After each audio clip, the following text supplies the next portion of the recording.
Hey guys, tonight we are slipping back in time to a world lit by fire and governed by very strict rules of honor. Imagine you are standing in the great hall of a stone castle.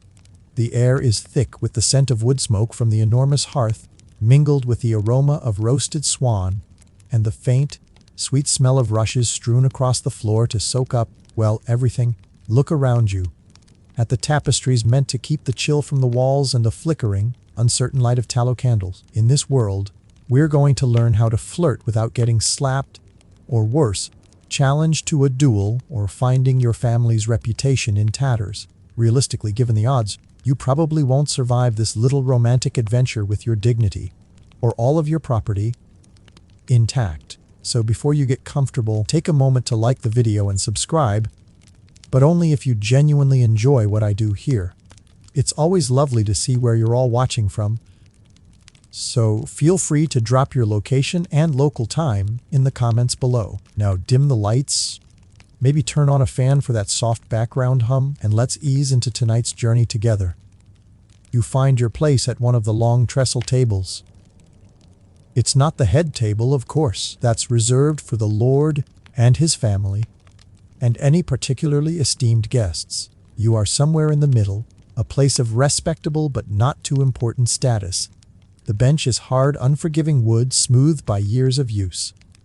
Around you is a low-level cacophony, the clatter of wooden plates, the sloshing of ale into pewter tankards, the murmur of 100 conversations blending into a single, indecipherable drone. Dogs, lean, hopeful hounds, weave between the legs of the diners, waiting for a scrap to fall. The very idea of approaching someone you find attractive is complicated. You can't just walk over and offer to buy them a drink. Privacy is a luxury you don't have. Every eye is a potential witness, every ear a potential vessel for gossip that could spread through this tight-knit community before the last course is even served. Marriage, you understand, is not about finding your soulmate. It is a contract, an alliance between families. It is about land, about titles, about consolidating power. Your heart's desire is a very, very distant second to your father's desire for an extra 100 acres of pasture land. This makes unsanctioned flirtation not just a social game, but a dangerous political act. And yet, across the hall, through the shifting haze of smoke and bodies, you see them. Perhaps it is their smile, or the way the candlelight catches the embroidery on their sleeve. Your heart does a quiet, inconvenient little lurch. The first move in this delicate game is not made with a clever word or a bold gesture. It begins, and very often ends, with the eyes. The gaze is your first and most essential tool. It's free, it's silent, and if done correctly, it's deniable. This isn't a modern confident stare. That would be an act of outright aggression, an insult. This is a game of stolen glances. You look, but only for a moment, to register their presence, to let your interest flicker across the space between you like a fragile spark.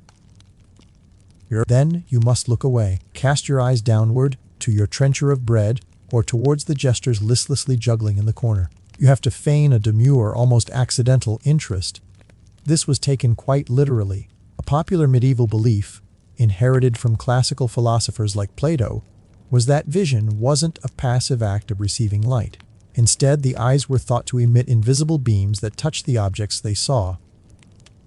Infermi mai. Love, therefore, could be a very physical force, transmitted along these beams. When your eyes met another's, it was believed that these rays would intertwine, allowing affection to flow directly into the heart of the beloved.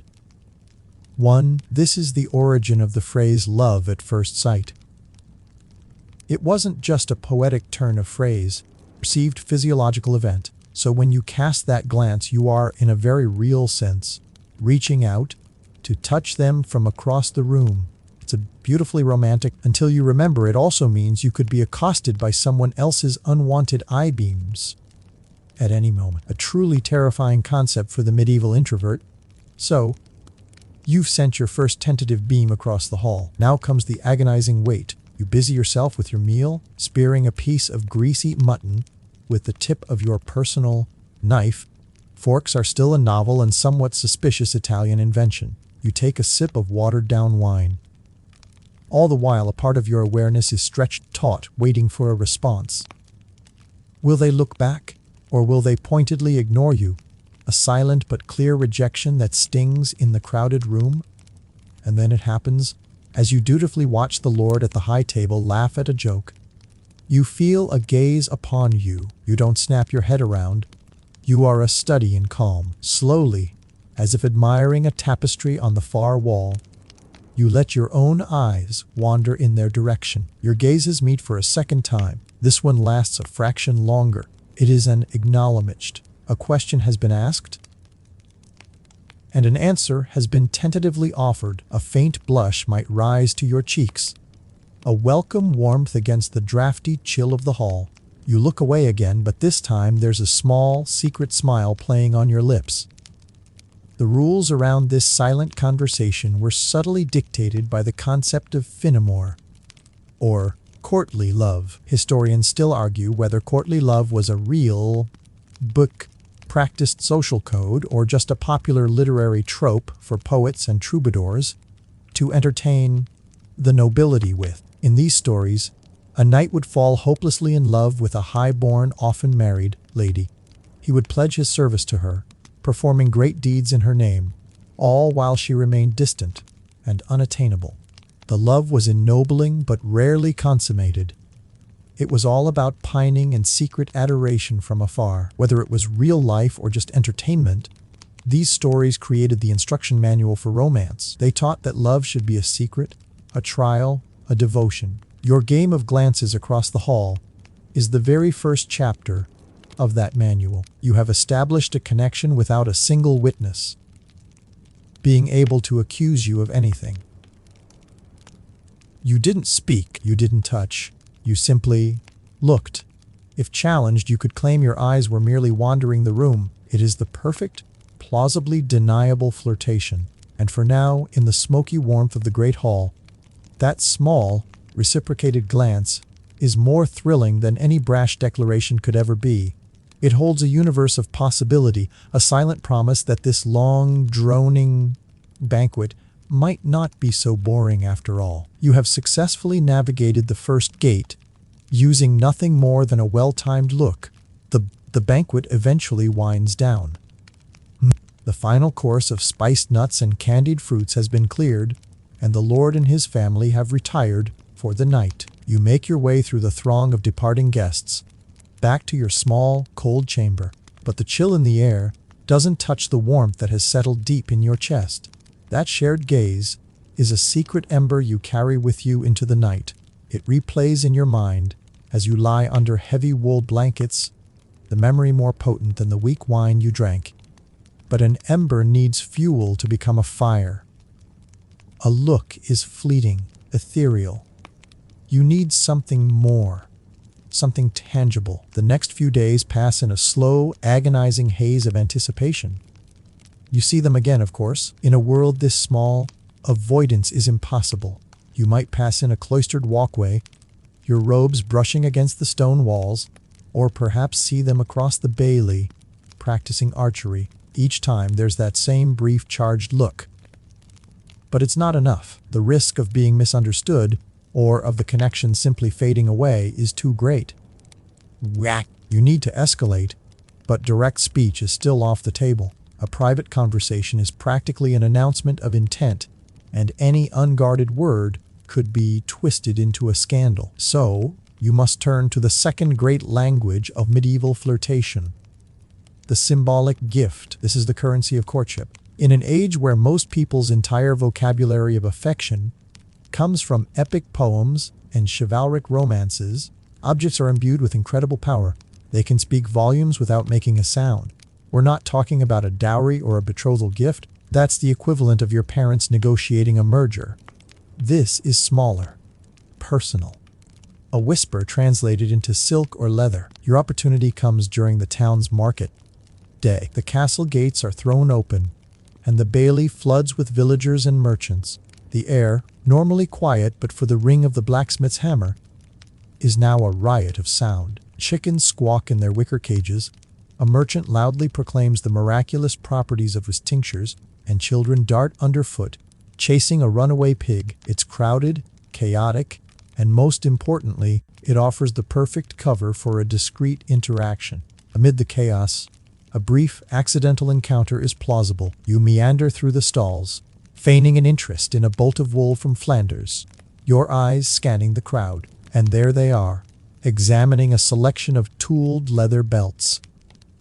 Your heart gives a familiar thud against your ribs. Now is the time to deploy your secret weapon. For a man, it might be a small, polished stone he found, or a simple, whittled bird. For a woman, it is often a piece of herself. Not literally, of course. We're not getting that gothic just yet. It's a ribbon from your sleeve, a garter, or most potently, a glove. The glove was a protection in a society where hands were tools for labor, for prayer, and for wielding a sword. The gloved hand represented leisure and status. Gloves were expensive, often perfumed and delicately embroidered. To give someone your glove was to give them something that had intimately touched your skin. A lady dropping her glove was not always an accident. It was a test, a subtle invitation. The right person would retrieve it, returning it with a deep bow and a meaningful glance. A more forward suitor might even ask to keep it for a knight receiving a lady's glove, or more commonly, a detachable sleeve from her gown to tie to his helmet, or lance before a tournament, was the ultimate public statement of devotion. It declared to the world, "I fight for this person's honor." It was the medieval equivalent of changing your relationship status on social media, only with a much higher chance of getting trampled by a horse.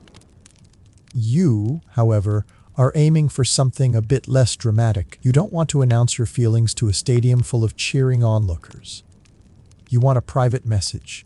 In your hand, you have a small handkerchief, one you spent hours embroidering with a simple floral pattern. It is clean, it is personal, and it cost you nothing but your time. A sign that the sentiment is genuine, transactional. The plan is simple, yet terrifying.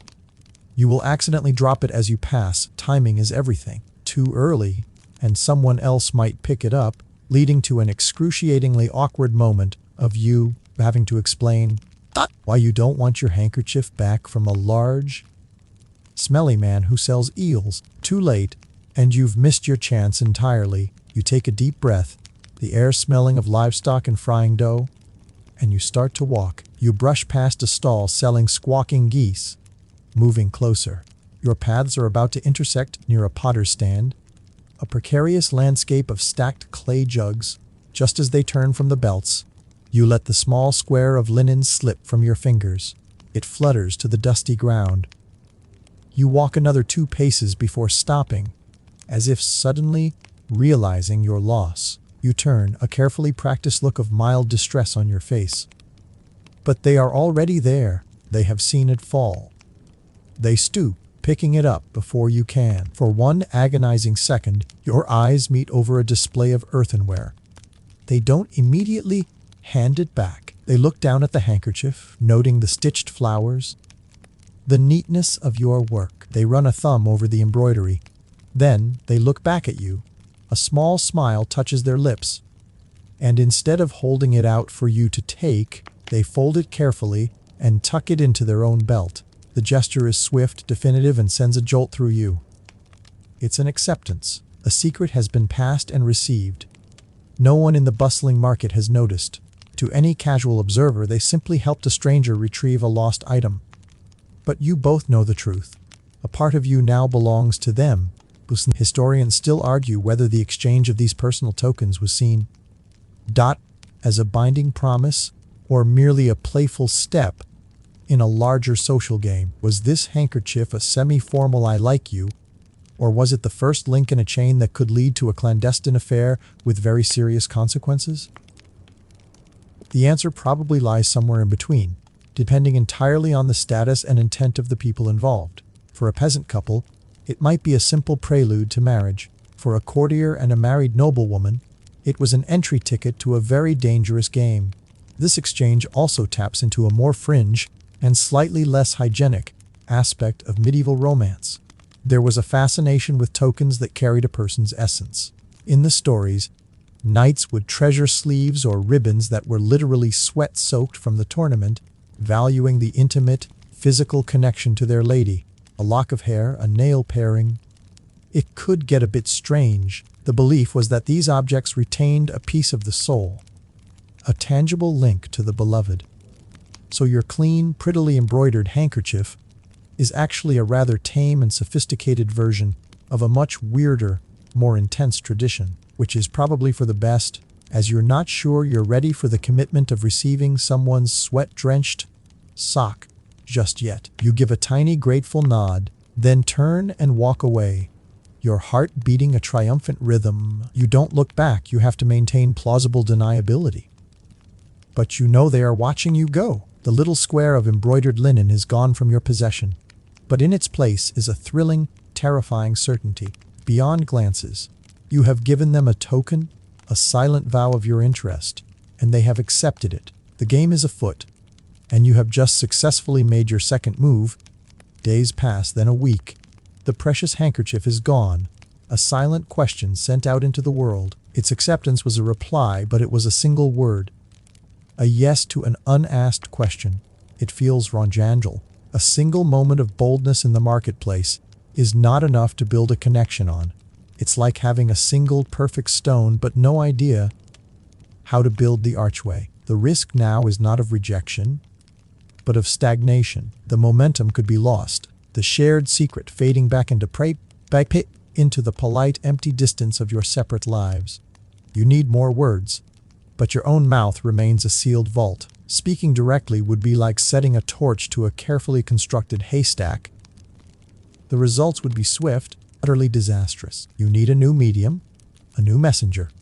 This is the moment you must cross a threshold of trust. Flirting by yourself has reached its limit. It's time to bring in a third party. This is not a task for a casual friend. This requires a professional, or at least a deeply loyal accomplice. You need a go-between. For men of rank, this might be a loyal squire. For a lady, a trusted handmaiden or a childhood nurse who has been with the family for decades. These are people who exist in the background, their presence so constant it renders them almost invisible. They see everything, hear everything, and if their loyalty is properly secured, say nothing. Finding this person is perhaps the most difficult step so far. You watch them, trying to gauge their discretion, their temperament. You might offer them a small gift, a coin, a bit of extra food from your plate, to test their gratitude and loyalty. You are essentially interviewing them without a single question being asked.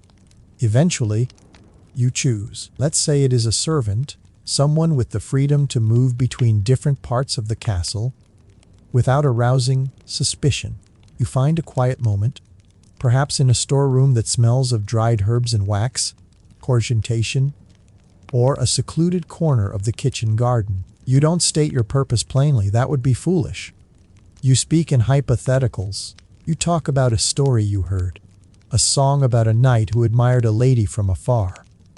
You watch their face for any flicker of judgment or gossip. You hint, you imply. It's a verbal dance, as delicate as the one your eyes performed across the great hall. Finally, with a deep breath and a prayer to a saint you hope specializes in risky social maneuvers, you confess a small piece of your heart, and you place a small, heavy coin in their hand. It is not just a payment, but a seal, a contract of silence and service. Now, your secret is no longer your own. It lives in two hearts, doubling its potential for joy and for ruin. You have to hope the allure of the coin outweighs the allure of a juicy piece of gossip. It's a medieval gamble. With your messenger secured, you now need a message. What can you possibly say? I like the way you look at me over the salted fish course. It lacks a certain romance. No, this calls for something with more artistry, more ambiguity. This calls for poetry. Literacy, of course, is a privilege, but even if you can only scrawl a few shaky lines, the act of writing them down transforms them. A poem allows you to say everything and nothing all at once. It's a cloak for your feelings. You can write about the beauty of a rose, its vibrant color and hidden thorns, and both you and your intended will know you are not, in fact, mooning over something in the garden. This metaphorical distance is your shield. If the poem were to be intercepted, you could feign innocent bewilderment. It's about a flower. What did you think it was about? Honestly, some people have such dirty minds. It is the pinnacle of plausible deniability. This entire culture of romantic poetry was fostered by some of the most powerful people in Europe. A key figure was Eleanor of Aquitaine, who was queen of both France and England at different times. In the Jour-Earth century, her court in Poitiers was a veritable incubator for the troubadours, the poet-musicians of southern France whose songs and poems, essentially, invented the rulebook for courtly love that we now know. They created this entire world of knights pining for unattainable ladies, and this literature then shaped the romantic expectations of the entire aristocracy. So you sit late at night, a single candle sputtering beside you, its light casting huge, dancing shadows on the stone walls of your small room. You have a precious sheet of parchment and a sharpened quill. You are not a famous troubadour. Your words are clumsy. You chew on the end of the quill, trying to find a rhyme for heart that isn't a part or cart. It's deeply frustrating, but sincerity is more important. You write about a stolen glance, about a flash of color, perhaps the color of the ribbon you saw them wear, or the echo of a smile. It is sentimental, a little overwrought, but it is true. And it is yours. Historians still argue whether this kind of written courtship was limited to the highest echelons of society, or if its essence filtered for the vast majority of the population who couldn't read or write. Did love poems even exist? They likely did, but in a different form. A baker's apprentice probably wouldn't be sending sonnets. His message might be a memorized lyric from a popular song, whispered to the object of his affection by her brother, or a riddle whose answer was a declaration of love. The medium changed, but the fundamental need for an indirect, deniable expression of feeling remained the same. For an extra layer of delicious secrecy, the truly sophisticated courtier might employ a hidden code. A surprisingly common literary device was the acrostic, where the first letter of each line in the poem spells out a name or a message. It was a secret hidden in plain sight, while befinger, off melpig, a thrill for the sender and recipient who knew the key to unlocking it. Your own poetic skills might not stretch that far, but the principle is the same. The real message is for one person only. Once your masterpiece of heartfelt, slightly awkward poetry is complete, you roll it into a tight scroll and seal it with a drop of wax. You pass it to your go-between during another accidental meeting, your heart hammering as the tiny scroll disappears into their sleeve. Now, an even more exquisite form of torment begins, the waiting. It's worse than waiting for a return glance. Your words are out there, they can be read and reread, judged, cherished, or, horrifyingly, discarded. Your messenger is successful. The scroll is delivered. The response you're hoping for may not be a poem in return. It might be much subtler.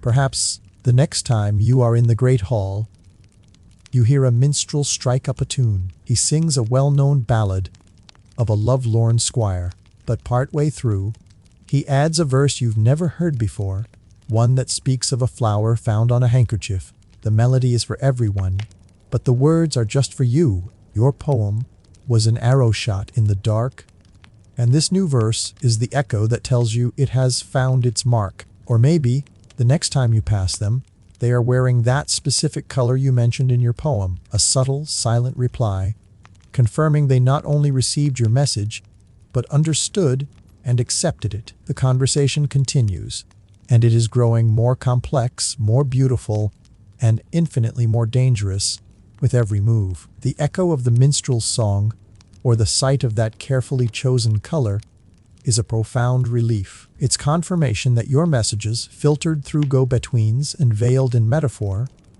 are being received. You have established a private, two-way channel of communication, but it's still a conversation held at a distance, a romance of symbols and whispers.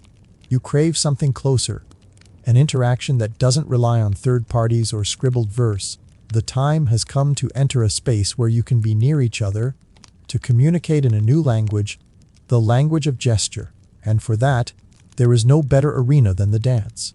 A formal dance in the Great Hall is one of the few occasions where young, unmarried people are permitted to have supervised physical contact. It's a highly structured and public affair. A far cry from a modern nightclub. There's no dark corner to retreat to, no loud music to shout over. Everyone is watching. The music is provided by a small ensemble of lutes, flutes, and perhaps a viol or a tabor. The dances themselves are not free-form expressions of joy.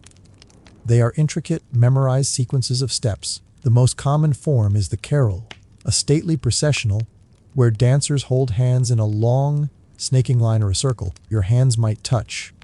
This is the central, electrifying possibility of the dance. In a world where casual touch is heavily restricted, the simple, approved act of holding hands with someone is fraught with meaning. It's a fleeting moment of contact, sanctioned by the public nature of the event. But it feels intensely private. You feel the warmth of their skin, the gentle pressure of their fingers. A whole conversation can happen in that brief connection. A slightly firmer squeeze of the hand, a thumb stroking softly across their knuckles. These are exclamation points and question marks in your silent dialogue. It is unbelievably daring. Get it wrong, and they might snatch their hand away as if burned. A public and humiliating rejection. Get it right, and it's a confirmation of everything you've both been too careful to say. The dance begins. The dancers line up, men on one side, women on the other. It is all terribly formal. As the line moves, you weave and turn, the pattern of the dance bringing you face to face with several partners. For brief moments, your heart does a slow, heavy drum roll. Then, the choreography brings you to them. Their hand finds yours. It's cool to the touch, and your own is probably a bit clammy from nerve. You try to focus on the steps, not wanting to trip and make a fool of yourself. 1, 2, 3, a turn. Your eyes meet. For the first time, you are not 20 paces apart across a smoky hall. You are close enough to see the precise color of their eyes, the small smile meant only for you. And then it happens. A gentle, deliberate squeeze. Not a clumsy grab, but a clear, soft pulse of pressure that travels up your arm and radiates through your entire body. You respond in kind, a barely perceptible return pressure. In that single, shared gesture, a vow of affection has been exchanged more powerfully than any poem could manage. The music swells, the line of dancers moves on, and your hands part. The moment is over, but it has changed everything. The connection is no longer just symbolic, it has become physical. This language of gesture extended far beyond the dance floor. In fact, a popular and wonderfully quirky fringe idea was the existence of a secret language of the hands. Romantic literature of the period is filled with references to specific gestures. How a lady might hold her fan or touch her face that were supposedly a complex code. Tapping a finger to the lips might mean be silent, while touching the cheek might signify I admire you. While it's delightful to imagine clandestine lovers communicating in an elaborate sign language across a crowded room, mainstream historians mostly agree that this was almost certainly a literary invention, a playful fantasy for readers. It's highly unlikely there was ever a universally understood system. A much more plausible, if less romantic, explanation is that any secret signs were agreed upon by two specific people beforehand, so that seemingly innocent nose scratch could mean anything from I love you to my Uncle Jeffrey is watching us.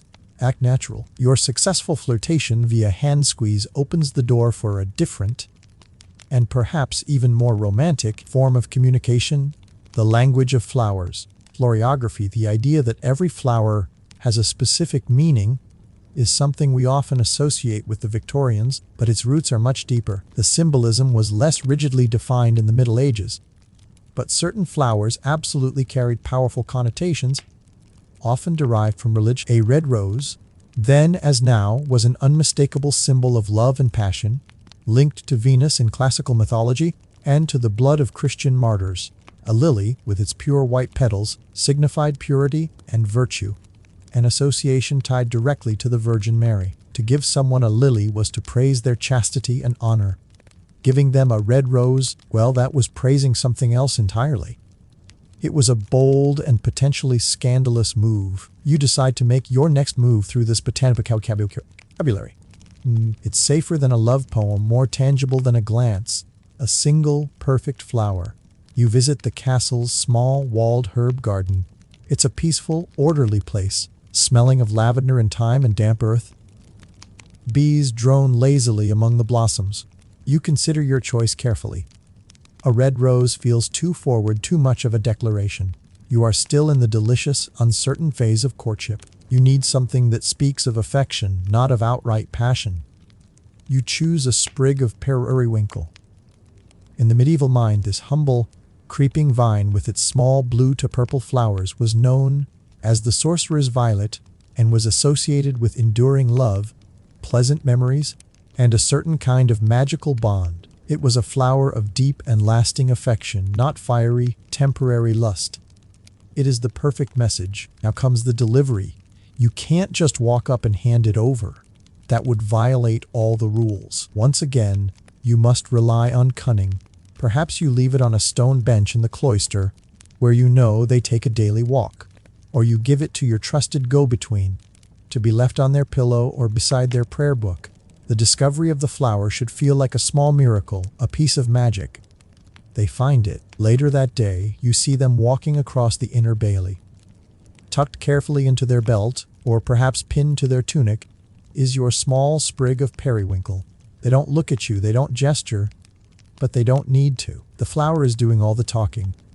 They are wearing your message for all to see, but its true meaning is a secret only the two of you share. To everyone else, it's just a simple wildflower. To you, it is a poem, a promise, and a sign that this fragile connection is blossoming into something strong and real. You have moved from sight to touch to shared symbols, each step drawing you closer, weaving a silent, intricate tapestry of flirtation. The sprig of periwinkle, worn openly, is a silent boast. It's a confirmation of the private bond you've so carefully constructed through glances, tokens, and clandestine messages, but while its meaning is secret, the token itself is public. And this marks a subtle but crucial shift in your courtship. You are moving from the purely private sphere into the semi-public. This is the final and most perilous stage of your flirtation. Note, it is time to see if your hidden connection can withstand the light of day, even if it's only in the carefully managed theater of public ritual. The most magnificent of these rituals is the tournament. Far more than a simple training exercise, the tournament was a massive social event, a combination of a modern-day Super Bowl and a high-fashion gala. Knights, nobles, and ladies would travel for days to attend. It was a place to see and be seen, to forge alliances, and, of course, to indulge in a bit of high-stakes romantic drama. This is the arena where the quiet language of courtly love becomes a loud and glorious spectacle. You find your place in the stands, a sea of vibrant colors and excited chatter around you. The sun glints off polished helmets and the silken banners that snap in the breeze.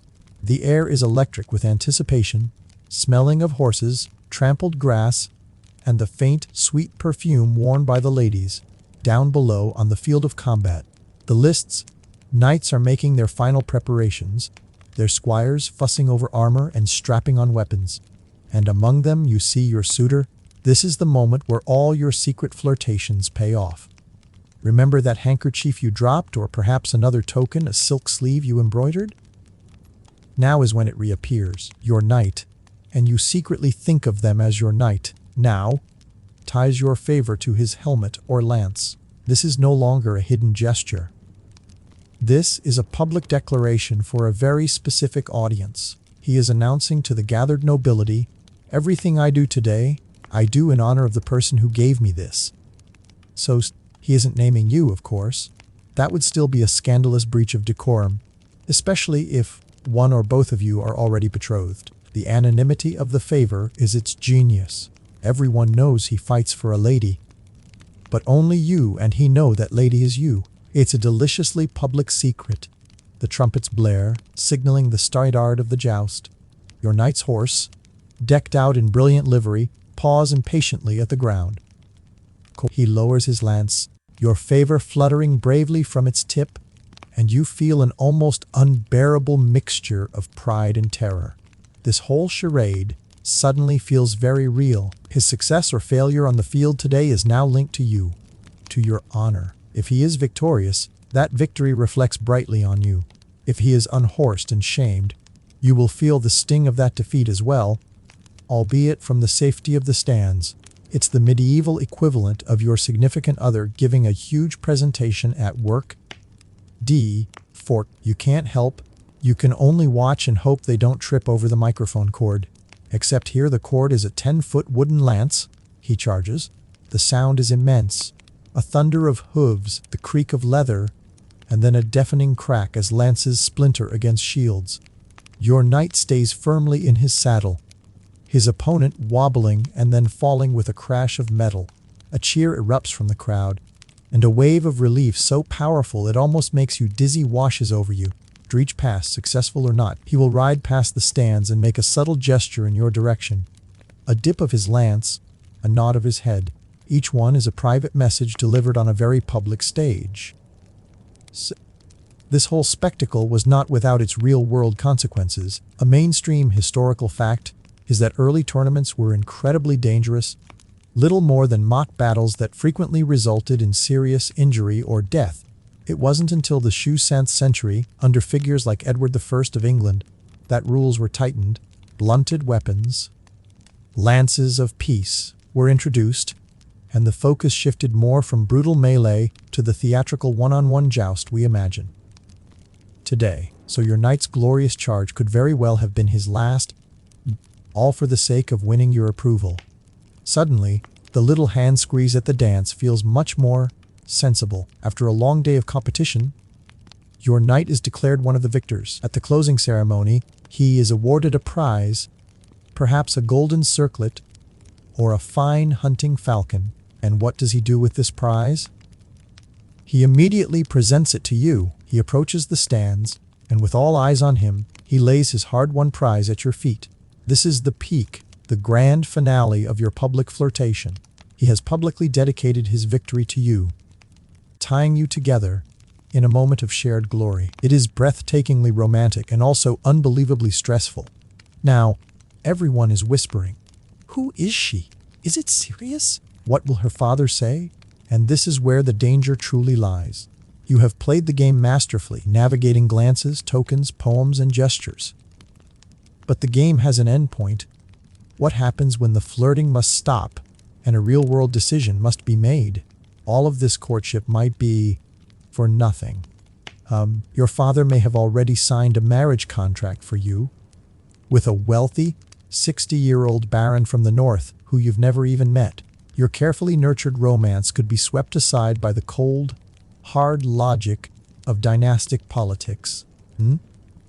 Or worse, what if you got it wrong? What if your flirtation was seen not as a noble game of courtly love, but as something illicit and dishonorable? The consequence could be a man could be challenged to a duel to the death to defend his or a lady's honor. A woman's reputation, once tarnished by accusations of being unchaste or forward, was almost impossible to repair. It could lead to social ostracization, a ruined marriage prospect, or even being sent to a convent, the medieval equivalent of being grounded for life, but with more prayer and worse food. Historians still argue whether the most extreme punishments described in cautionary tales and church sermons were commonplace, or if they were rare and sensationalized events meant to scare people into line. Regardless, the fear was very real. One misstep, one intercepted poem, one jealous rival, and your innocent flirtation could be reframed as a sinful affair with devastating results for you and your entire family. A truly quirky fringe example of romantic fallout comes from the strange medieval legal concept of de presenti marriage. Essentially, if a man and woman exchanged vows with each other, in the present tense, "I take you as my wife," "I take you as my husband," The church could, under certain circumstances, recognize it as a legally binding marriage, even without witnesses or a priest. The chaos this caused, a secret flirtation that went too far. A few impassioned words whispered in a garden, and you could find yourself accidentally married, thwarting your family's carefully laid plans. It was a legal loophole that lovers could exploit and that powerful families feared. So as you sit there, the tournament prize at your feet, and 100 pairs of eyes on you, you realize the game is over. You've learned the language of glances, the currency of gifts, the art of the go-between, the silent poetry of gesture. You have successfully flirted without, thus far, being slapped or shamed. But now you stand at a crossroads.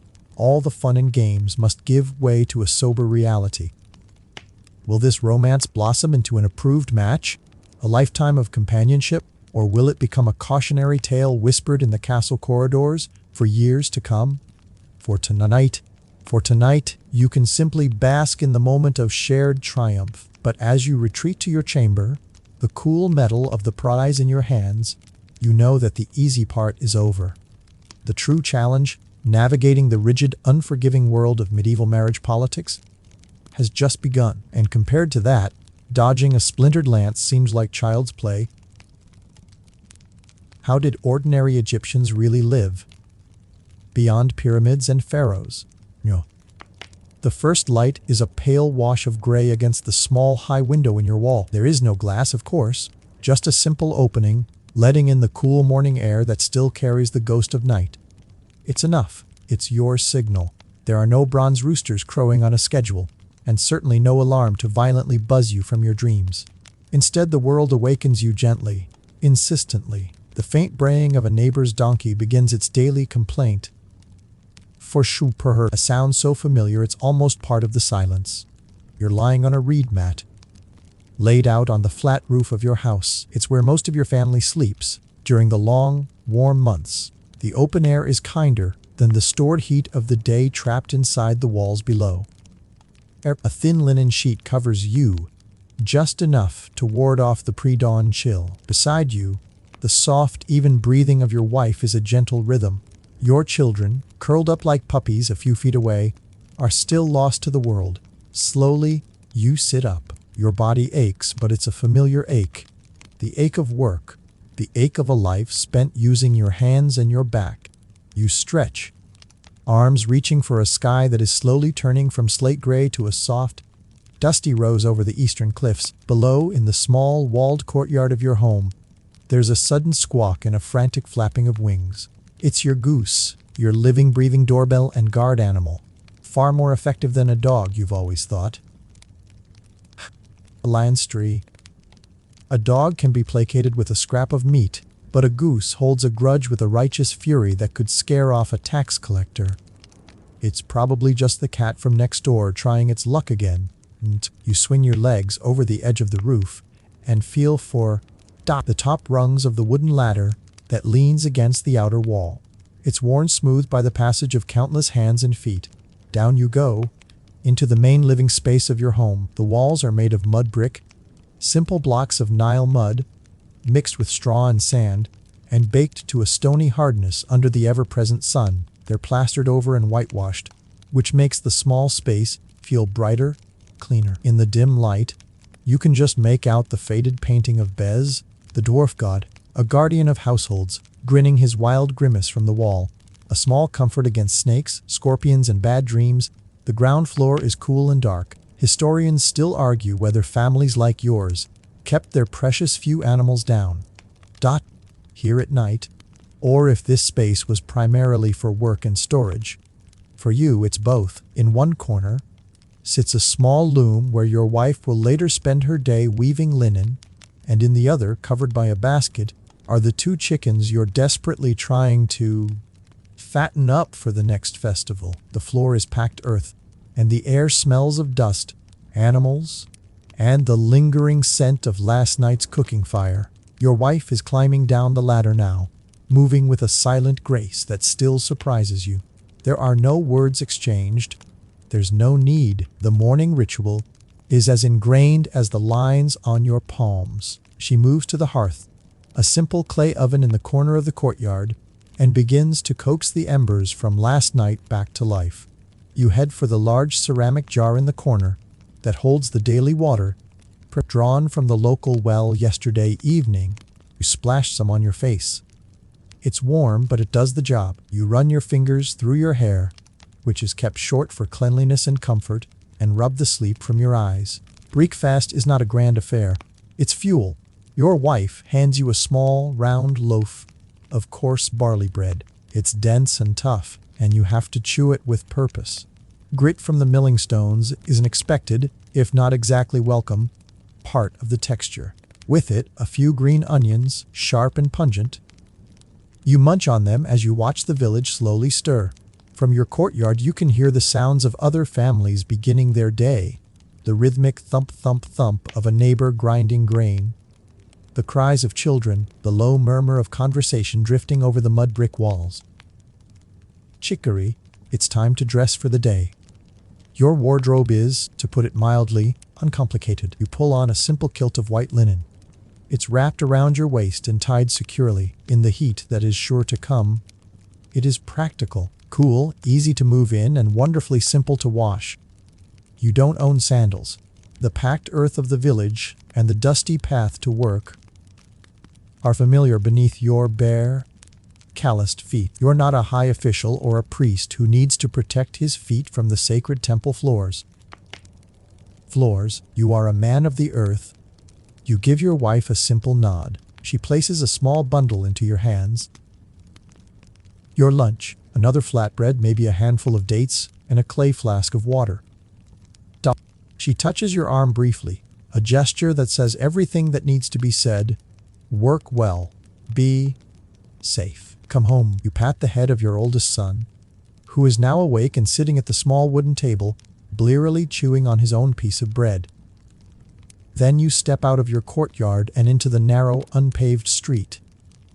The village is waking up now. You are one of perhaps 100 or so men who live in this very specific, very unique village, tucked away in a small valley a little way from the great river. Your village isn't for farmers. It's a planned community, a purpose-built settlement. Your neighbors aren't just neighbors, they are your colleagues. You are a royal craftsman, a stone cutter, a sculptor, a painter, one of the Pademi, the men of the place of truth. Your morning commute begins. You fall in step with a few other men, and their own linen kilts looking ghost-like in the dim morning light. The conversation is low, muted. Talk of a troublesome section of rock, a debate over the proper mixture of a pigment, a complaint about an overseer. It's a very specialized sort of shop talk. You trudge past other houses, identical to your own, each with a low wall and a painted doorway. A woman is tossing dirty water into the street, and you step aside to avoid it. A pack of naked children, dusty and loud, chase a hoop down the lane, weaving between the legs of the adults with a startling agility. The air smells of wood smoke, baking bread, and the ever-present scent of the donkey pen at the edge of the village. The world here isn't the grand gilded Egypt of towering monuments you might imagine. It's dusty. It's intimate. It's a life lived cheek by jowl with your fellows, where everyone knows your name, your trade, and probably what you had for dinner last night. Privacy settings here. As you and your group of brothers, your guild, leave the village walls behind, the landscape opens up. Before you, stark and imposing, are the Theban hills. They are a crumpled mess of limestone, glowing gold and orange in the rising sun. There are no pyramids here. This is a later time, a different kind of burial. The path you walk is well worn, trodden by generations of men just like you. It winds upwards into the heat-blasted heart of the mountains, towards a place of secrets, a valley of silence. This is where your pharaohs, the living gods, now choose to make their houses of eternity. And you are the one who builds them. The path gets steeper now. The chattering of your companions quiets as lungs begin to burn and leg muscles tighten. The sun, fully clear of the eastern horizon, is already starting to bake the limestone cliffs, and you can feel the heat radiating back at you. This daily pilgrimage is a test of its own. It separates the workers from the administrators, the doers from the watchers. The only sound is the crunch of your bare feet on the gravelly path, and the occasional dislodged pebble skittering down the hillside, you pass the small huts of the Medjay, the desert police who guard this sacred valley. They watch you pass with impassive eyes, their spears resting comfortably in their hands. They are here to keep intruders out, but also to keep the secrets in. What happens in this valley stays in this valley. Your work is a state secret of the highest order. And then you arrive. You stand at the entrance to a dark rectangle cut into the base of the cliff. It doesn't look like much from the outside. A modern person might mistake it for an abandoned mine shaft. But you know better. This is the temporary resting place of a future god. The current project, the tomb of a pharaoh, whose name you whisper only when necessary. You duck your head and step from the blinding light into the cool, still darkness of the tomb's descending corridor. Your eyes take a moment to adjust. The air inside is thick, heavy with the smell of stone dust, lamp oil, and something else. The dry, ancient scent of the deep earth.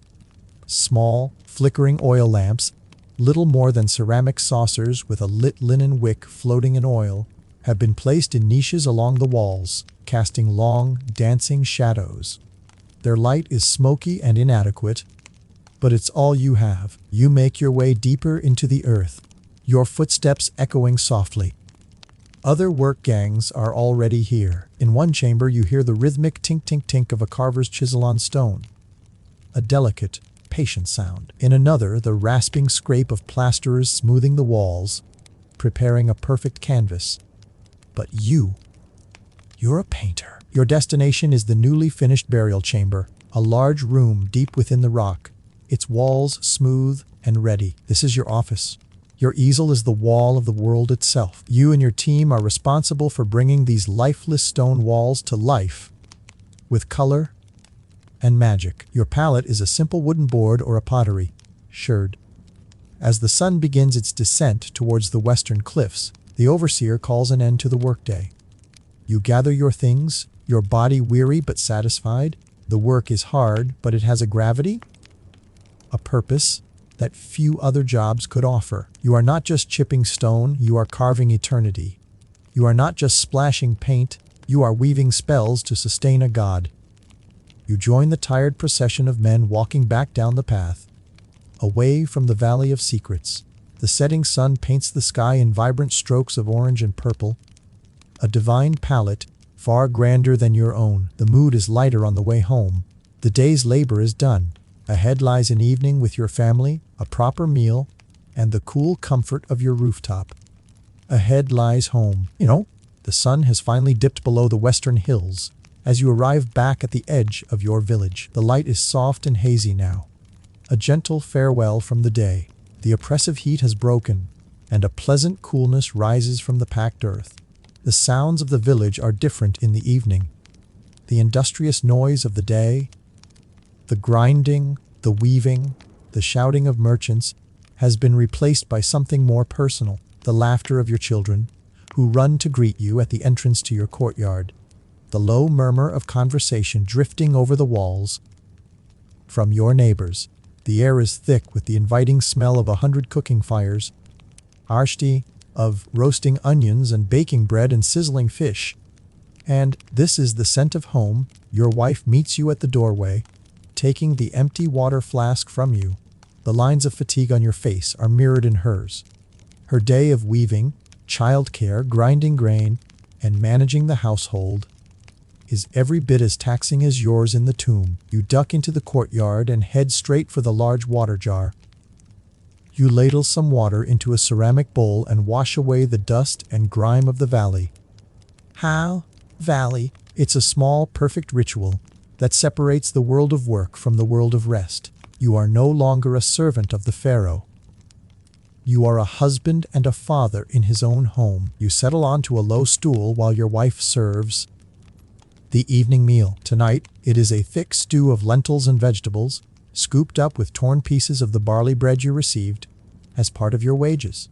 There's a small portion of grilled tilapia, a taste of luxury, and of course, there is beer. The beer is cool and nourishing, a cloudy porridge-like brew that fills your stomach and soothes your weary muscles. It is the perfect end to a day of labor. Your children chatter about their day, a lost toy, a squabble with a friend, the sighting of a strange-looking lizard. You listen, interjecting a comment here and there, feeling the tight knot of the workday slowly unravel. After the meal, as twilight deepens into true night and the first stars appear in the ink-black sky, a different part of the day begins. Your wife lights a couple of small oil lamps, and the courtyard is filled with a warm, flickering glow.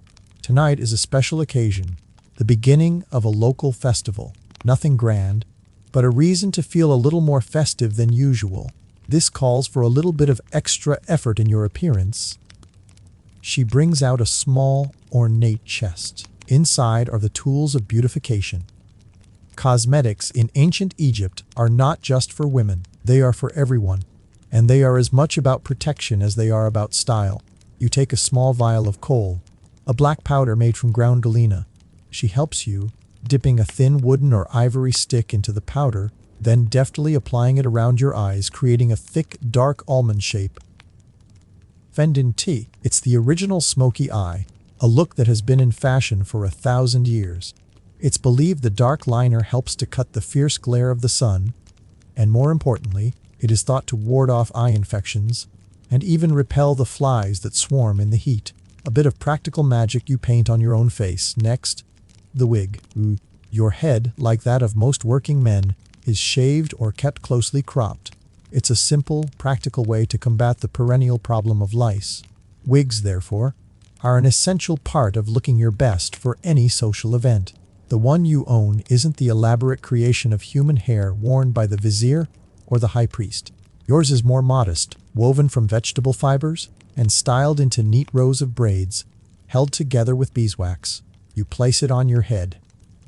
Instantly, you feel more formal, more put together. You are no longer just a laborer, but a respected craftsman taking part in community life. Historians continue to debate whether marriages like yours were arranged purely for economic stability, or if the deep affection, evident in surviving letters and poems, was the norm.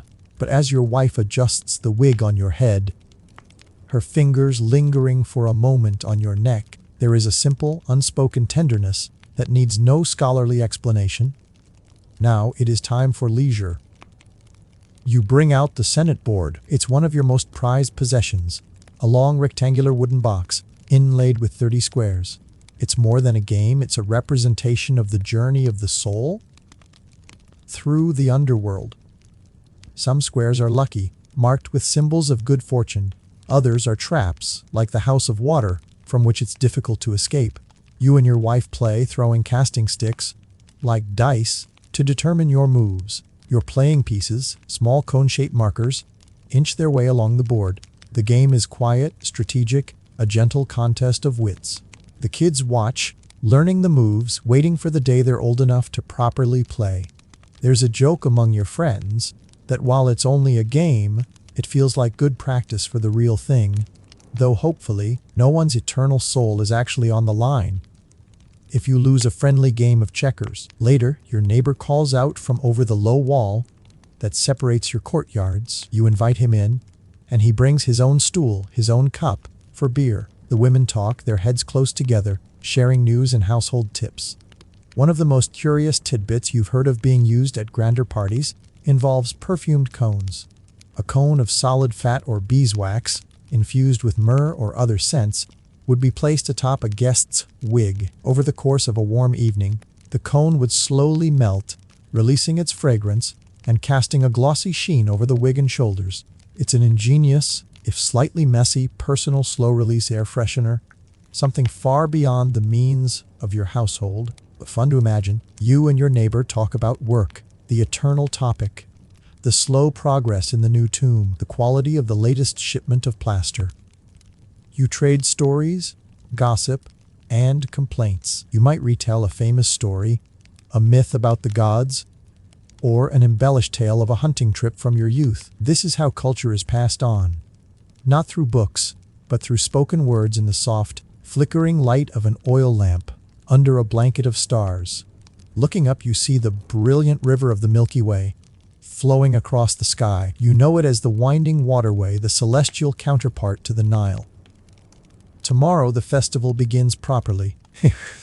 there will be a procession from the great temple on the east bank, crossing the river and coming here, to the west, to honor the gods and the blessed dead. There will be more food, more beer, music, and dancing. A welcome break from the routine. For a day or two, you will not have to climb that long path into the Valley of Secrets. You will feast and celebrate with your family and your community. For now, though, there is only this: the quiet companionship, the sleeping children, the gentle breeze. The small, ordinary joys that make up a life. This life isn't about grand pronouncements or golden monuments. It's about a shared meal, a game of say-net, the cool linen on your skin, and the comforting weight of a full stomach. It's the gentle end of a long day lived 3,000 years ago. The last drops of beer have been drunk, and your neighbor has returned to his own courtyard. The children were carried up to their sleeping mats on the roof. Hours ago, succumbing to the gentle weight of sleep mid-story, your wife is tidying away the cups and the Senate board, her movements slow and economical in the dwindling lamplight. It's nearly time to retreat to the roof yourself, to surrender to the cool night air. But before you do, there's one last part of your daily ritual to attend to.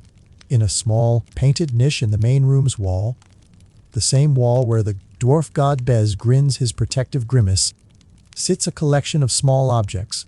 There are crudely formed clay figurines, a few smooth stones, and a small wooden carving. This isn't the grand pantheon of the gods you paint on the tomb walls. There is no Osiris, no Horus in his full falcon-headed glory. This is your personal domestic shrine. This is where you connect with the gods of the home and hearth. You stand before it for a moment in the quiet. One of the figurines is of Taweret, the strange and wonderful goddess who is part hippopotamus, part lion, and part crocodile. Her swollen belly and fearsome appearance are not meant to inspire terror, but comfort. She is the fierce protector of childbirth and of children. You give her a silent nod of thanks for the health of your own. Every family in the village has a Taweret. She is indispensable. You also have a small offering bowl, and you place a tiny piece of the day's last bread into it. A humble gift for the unseen guardians of your household. These small daily acknowledgments are the bedrock of your faith. You might attend the big state festivals for the great gods, but it's these intimate household deities who feel like part of the family.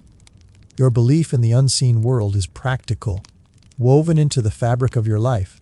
It informs not just your future in the afterlife, but your present health. When your youngest son had a fever last month, you and your wife turned not just to Tawaret's protection, but also to the local wise woman, whose knowledge of healing was a mixture of practical herbalism and magical incantations.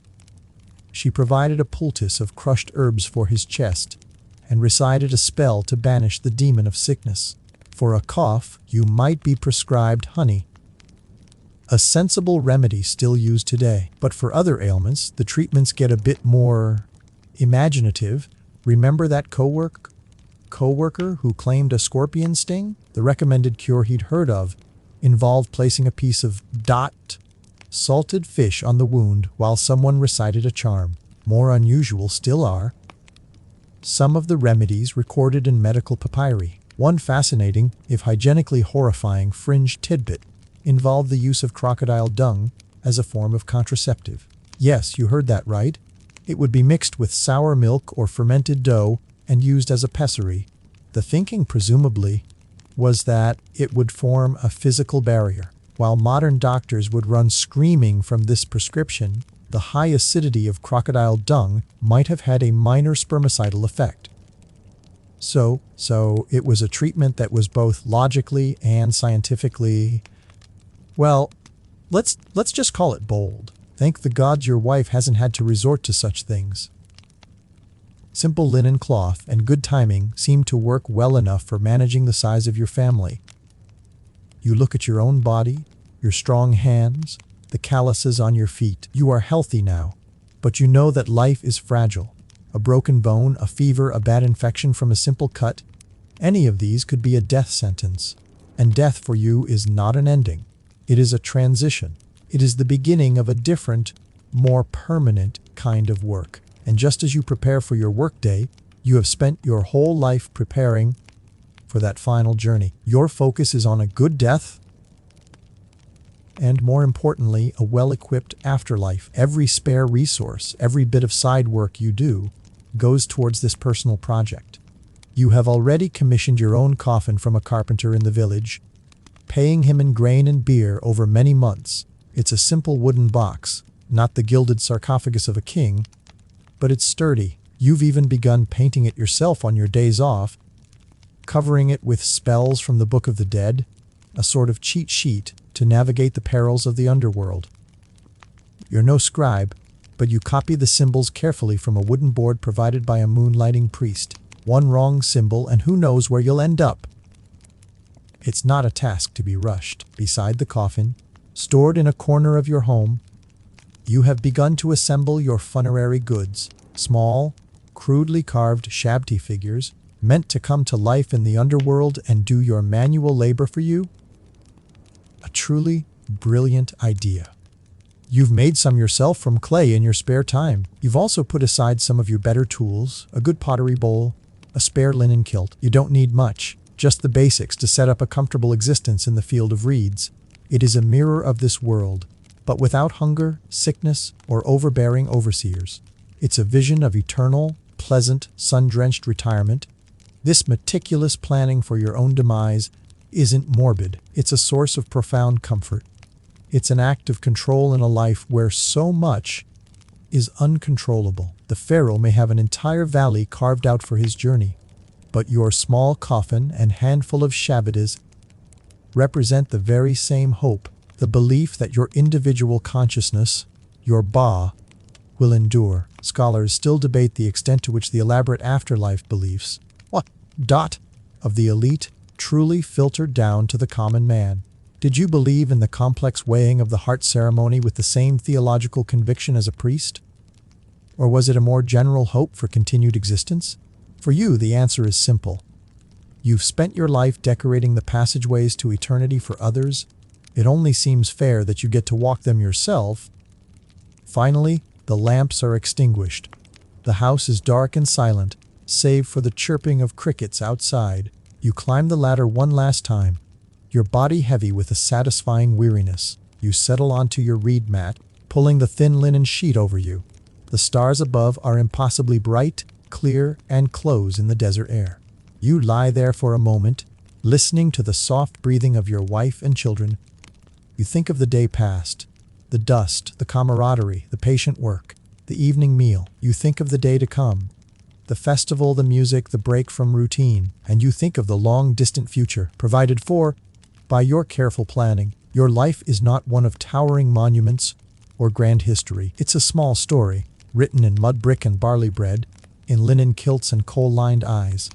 It is a life of purpose, of community, of quiet belief. As you close your eyes, the last thought drifting through your mind is not of gods or kings, but of the simple, comforting promise of sunrise, the forbidden loves of Victorian women, passion, shame, and scandalous letters. Galleon, the silence in your drawing room is a physical thing. It's heavy, like the velvet curtains drawn against the weak afternoon sun, muffling the distant sounds of carriage wheels on cobblestones.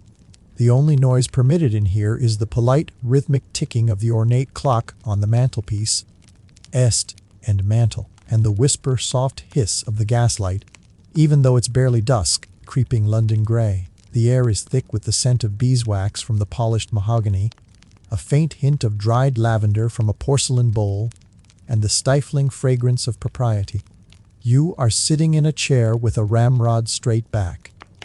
You have to. The corset, a whalebone and steel contraption laced tighter than any moral code, demands it. It is, you've always thought, an undergarment designed by someone who clearly hated ribs, breathing, and unscheduled snacking. Your dress, a cage of taffeta and petticoats, rustles faintly with every tiny controlled movement.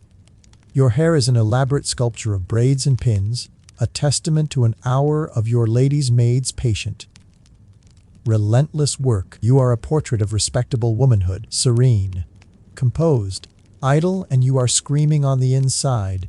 In your hands, stretched taut on a wooden hoop, is a piece of fine linen. You are engaged in embroidery, the most genteel of pastimes. A peacock, its tail a cascade of jewel-toned silks, is slowly, painstakingly taking shape under your needle. This is what you are supposed to be doing. Channeling your creative energies into tame, domestic beauty, but you aren't just stitching a sampler. You are conducting a silent, desperate military campaign against boredom. Every precise stab of the needle, every careful pull of the thread, is an act of containment. You are wrestling your unmanageable thoughts and feelings into a perfect, orderly pattern of French knots and satin stitches. This is your world, a world defined by the Coventry Patmore poem everyone seems to have memorized, the one that paints the perfect woman as the angel in the house. You are supposed to be that angel, pure, selfless, devoted entirely to your husband, your home, your future children. Your purpose is to be the gentle heart of the domestic sphere, a calming influence on your husband when he returns from the messy, important world of commerce and politics. Well, you are meant to find complete fulfillment in this quiet, gilded cage, and the terrible secret shame of your life is that you don't. You feel like a fraud. Your husband is a good man, a respectable man. He is reliable, like the mantelpiece clock.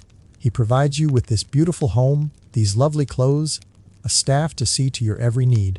He does not understand that you feel like one of the porcelain figurines on the side table, perfectly crafted, pleasing to the eye, and entirely hollow. The maid enters, silent as a ghost bearing a silver tray.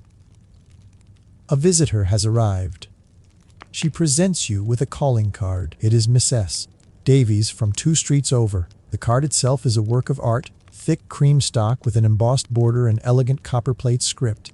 A whole universe of social nuance exists on these little rectangles of paper. A turned-down corner means something different from a pencil mark. It's the 19th century equivalent of an inscrutable social media request. You nod, Mrs. Davies may be admitted.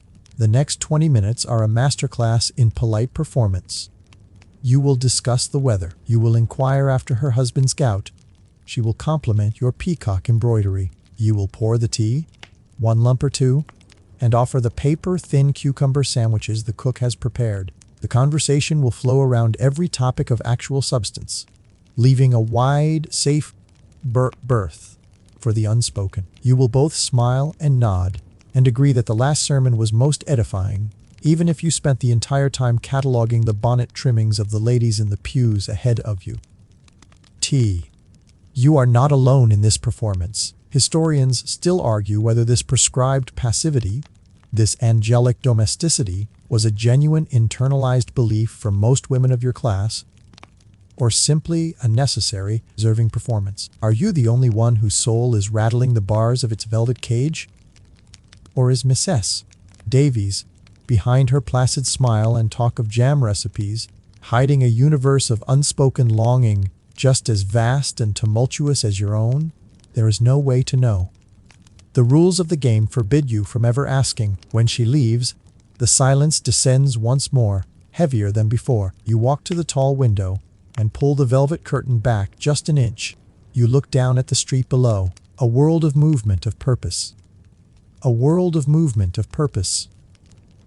A delivery boy whistles as he jogs past. A hansom cab rattles by, carrying someone to a train station, to a rendezvous, to a life. You press your forehead against the cool glass and close your eyes, and in the darkness of your mind, a name ignites, a face comes into focus. Not the solid, respectable face of your husband, a different face, a face that you have only seen in fleeting, stolen glances. A voice that speaks to you not about ledgers and business dinners, but about poetry and art and ideas that feel dangerous and thrillingly alive. Your eyes drift to the bouquet of flowers, sitting on a side table, a gift from your husband on your anniversary last month. Pink roses, white lilies, according to the popular language of flowers, floriography. It is a perfectly correct and respectable bouquet. It means grace, gentleness, purity. A floral compliment to your angelic qualities, but you are also fluent in a more secret language of flowers, one that speaks not of gentle grace, but of thrilling, forbidden. You know that a sprig of lilac whispers of the first emotions of love. A red tulip is a declaration of passion. A sprig of heliotrope, a promise of eternal devotion. These are the flowers you long to receive, the messages you ache to send. It's a fascinating, almost subversive idea that an entire, passionate conversation can be had in public, under everyone's noses, with just a carefully chosen posy, a sort of botanical high-stakes code. And as you stand there staring at the passionless roses, a thought, which has been a faint whisper for weeks, solidifies into a clear, ringing resolution. You cannot continue this pantomime. The silence is no longer a comfort. It is a vacuum. The orderly life you lead has become a slow, elegant starvation of the soul. You must do something, something reckless, something forbidden, something that belongs entirely to you. You let the curtain fall, plunging the room back into its dusky gloom. Kinfing Munfric saddle. You walk over to your delicate writing desk. You lift the lid, revealing neat stacks of cream-colored paper, a pot of ink, and a row of fine-nibbed pens. The peacock lies forgotten in its hoop. You are about to begin a different kind of composition now, one with no pattern, no guide, and stakes that are terrifyingly, wonderfully real. You sit at the writing desk, your back unnaturally straight, the gaslight hissing its quiet accompaniment. Your heart is a frantic drum against the rigid cage of your corset. This is it, the point of no return. The desk, a place usually reserved for managing household accounts or replying to perfectly tedious social invitations, now feels like a company conspirator. It is the altar upon which you will sacrifice your perfect, suffocating respectability. You pull out a sheet of the finest watermarked paper, not the heavy cream-colored stock embossed with your husband's crest that you use for formal correspondence. No, this is your personal stationery, thinner, more delicate, with a discreet monogram in the corner. Using it for this purpose feels like a small initial act of rebellion. Dipping the pen into the pot of dark blue ink feels momentous. The scratch of the nib on the paper is startlingly loud in the silent room. What do you even say? How do you begin to translate the tempest inside you into carefully looping script? Your first attempt is stilted, formal. My dearest sir, you stare at the words. It looks ridiculous, cold. You crumple the sheet of paper in your hand, a guilty, wasteful act. Paper is expensive. Your housekeeper would be appalled. You try again. This time, you let the words flow from a place deeper than social training. I find I can no longer bear the silence. It's better, more honest. You write of the poetry he mentioned at that dreadful dinner party 3 weeks ago. You ask if he might recommend another volume. It is a simple intellectual request. An excuse, but between the lines woven into the very shape of your letters, you are screaming a different message entirely. The way you form his name, the slight hesitation before a word that hints at a deeper feeling, the space you leave on the page, it is all a subtext, a plea. This act is fraught with a quiet, profound danger. In your world, a woman's reputation is her most precious and fragile possession, a mainstream historical fact of the era. A single misstep, a single discovered letter, is not just a social embarrassment. It is a spark that could ignite a devastating fire, consuming the respectable life you know. The rules are strict and the judgment absolute. Every word you write is a gamble, weighing a moment of truth against a lifetime of stability. When the letter is finished, just a few short paragraphs, you fold it carefully. You don't have an envelope to match this personal stationery. That would be too forward, too planned, so you simply fold it into a small, tight rectangle. The question now becomes a terrifying logistical puzzle. How do you get this small, incendiary piece of paper from your drawing room into his hands? The post is out of the question. Your husband or his clerk often screens the mail. Sending a letter via the Royal Mail is like publishing your secrets in the Times. You certainly cannot give it to your personal maid. While she is loyal to you, her loyalty has its price, and her silence could be bought by a suspicious husband. Her primary allegiance is to the man who pays her wages. This is where the secret economy of women comes into play, the networks of trust and obligation that operate just beneath the surface of the patriarchal world. Your only option is a visit, a carefully orchestrated accidental encounter. You must seek out a place where your paths might plausibly cross. A public lecture, an art gallery, a walk in the park during the fashionable hour. The park seems the most promising, less structured, with more opportunities for a brief, unchaperoned moment. You ring the bell for your maid. When she appears, you do not mention the letter tucked inside your glove. You simply announce that the stuffiness of the room has given you a headache and that you require some fresh air. It's a classic Victorian excuse for just about anything. She nods, her face impassive, and fetches your outdoor things, your bonnet, your shawl, and a parasol, even though the sun is a distant memory. This is not about sun protection, it is a prop, a shield. The two of you walk the few blocks to the park. Your maid trails a few respectful paces behind, the silent, ever-present guardian of your reputation. The park is a carefully landscaped performance space. Nursemaids push ornate perambulators. Groups of ladies stroll along the paths, their dresses sweeping the manicured gravel. Gentlemen in top hats stand in conversation, leaning on their walking sticks. Every interaction is coded, every glance freighted with meaning. You walk with a measured, aimless pace, your eyes scanning the crowd, your heart pounds. What if he is not here? What if this was a foolish, impulsive mistake? You feel 100 pairs of eyes on you, judging your bonnet, your posture, your reason for being here alone with only a maid. It feels like walking on a tightrope made of public opinion. And then you see him. He is standing by the ornamental lake, ostensibly admiring the swans. He is alone. It's a miracle. Your breath catches. Now comes the most dangerous part of the plan. You must approach him. You change your course, heading towards the lake as if suddenly captivated by the very same waterfowl. Your maid follows, oblivious. As you draw nearer, your steps slow. You can feel the letter in your glove, a tiny burning square against your palm. A beautiful afternoon, is it not? You say, your voice a little shaky. You are close enough now that your maid cannot hear over the gentle chatter of the park.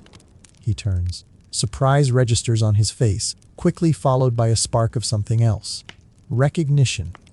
Understanding. Indeed it is, he says, his voice lower than you remembered. Made all the more so now, the conversation is brief, excruciatingly polite. You talk about the swans, you talk about the changing season. It is a masterpiece of meaningless and all the while, the real conversation is happening in the space between you, in your held eye contact, in the slight flush on your cheeks. Then comes the moment of exchange. It is a piece of breathtakingly subtle choreography. You lift your hand to adjust your shawl, and as you do, you let the folded letter drop from your gloved fingers to the gravel path. Pass. It's a heart-stopping moment. The small white rectangle on the dark ground seems to scream its existence to the entire park. You don't look at it. You don't acknowledge it. You simply complete your innocuous remark about the chilly breeze. He stoops as if to pick up a curious stone. You dropped something, he says.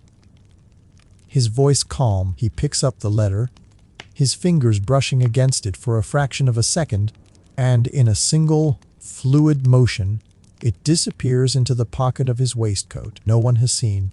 Your maid is busy watching a particularly aggressive goose chase a small child. A tiny, blessed moment of distraction. It is done, my thanks, you murmur. Your voice barely a whisper. You give a final, brief nod, turn, and walk away without a backward glance. Your maid falling into step behind you. Your part in the transaction is over. You have sent your message in a bottle out into the vast, uncertain sea. All you can do now is return to your silent drawing room, pick up your peacock embroidery, and wait. The days that follow the passing of the letter are a new kind of torment. The quiet of your drawing room, once merely stifling, is now charged with a humming, nervous energy. Every knock at the door, every approaching footstep in the hall, sends a jolt through your system. You sit with your embroidery hoop in your lap. But the peacock has stalled. Its tail remains half-finished, a monument to a life you may be in the process of dismantling. You find yourself staring out the window more than ever. Not at the busy street, but at nothing.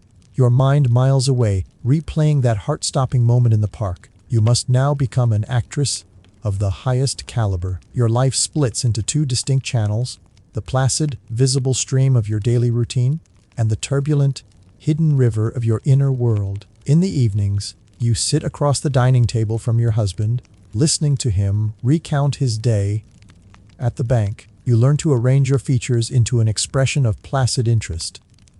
You ask the correct questions, and was Mr. Abernathy pleased with the quarterly reports?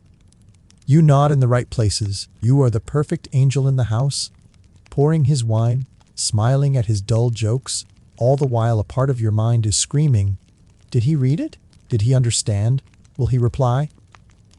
Maintaining this facade is exhausting. It requires a constant, vigilant monitoring of your own expressions, your tone of voice, your very posture.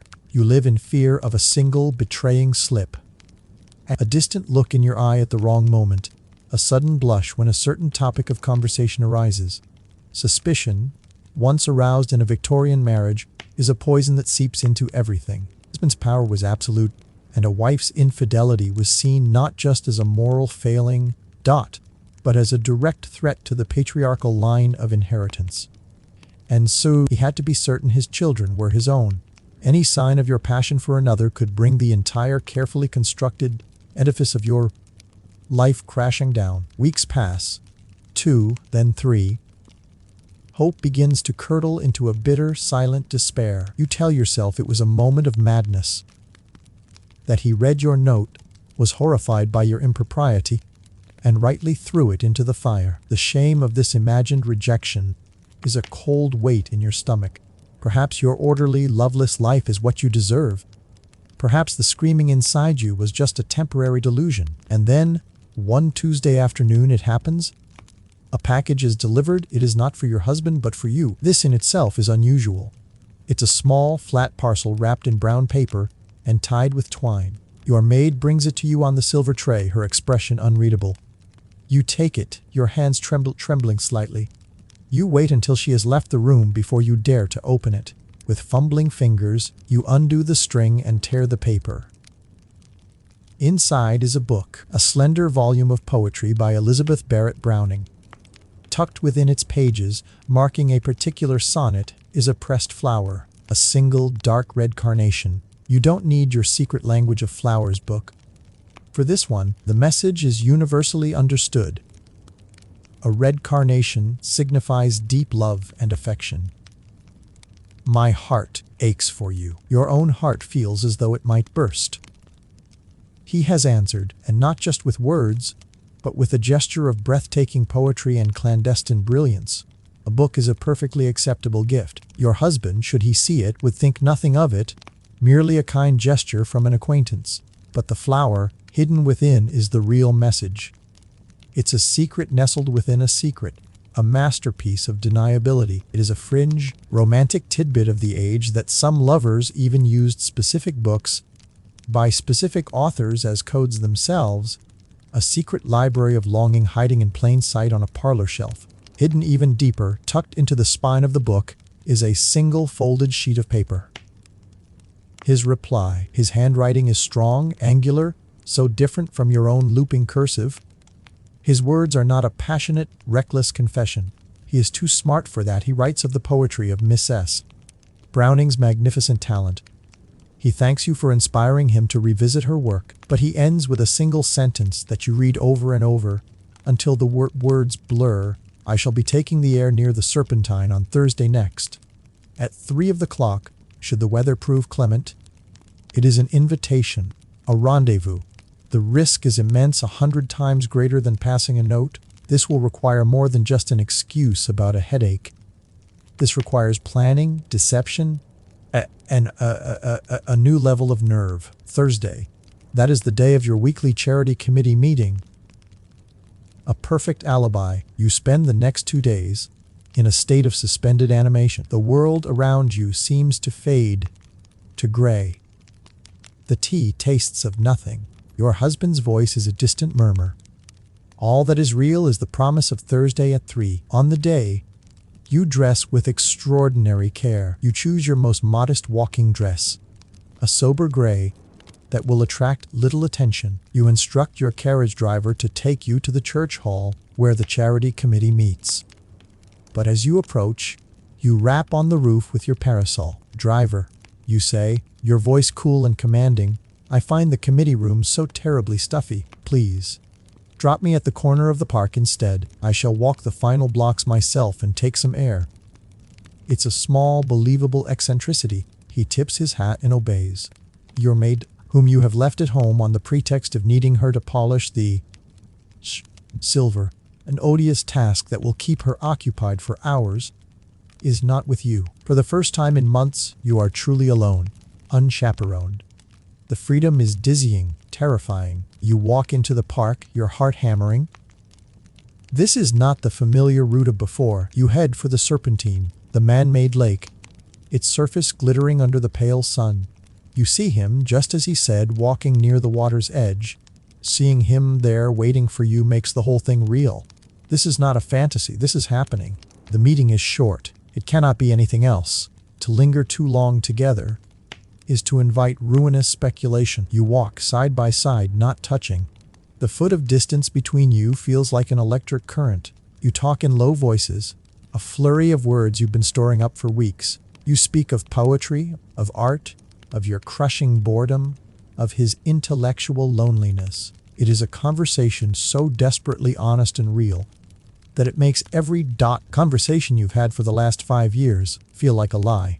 He tells you he feels as if he is living in a world of ghosts and that you are the first real person he has met in a decade. You tell him that you feel as if you've been holding your breath for years and that only now, walking with him, can you finally exhale. There are no declarations of undying love. There don't need to be. The love is in the act itself, in the risk, the shared understanding, the profound relief of being truly seen. All too soon it is over. 10 minutes, 15 at most. "I must go," you say, the words like stones in your throat.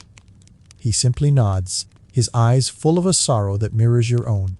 You turn and walk away, back toward the world of carriages and committees and silent dinners. You have not held his hand.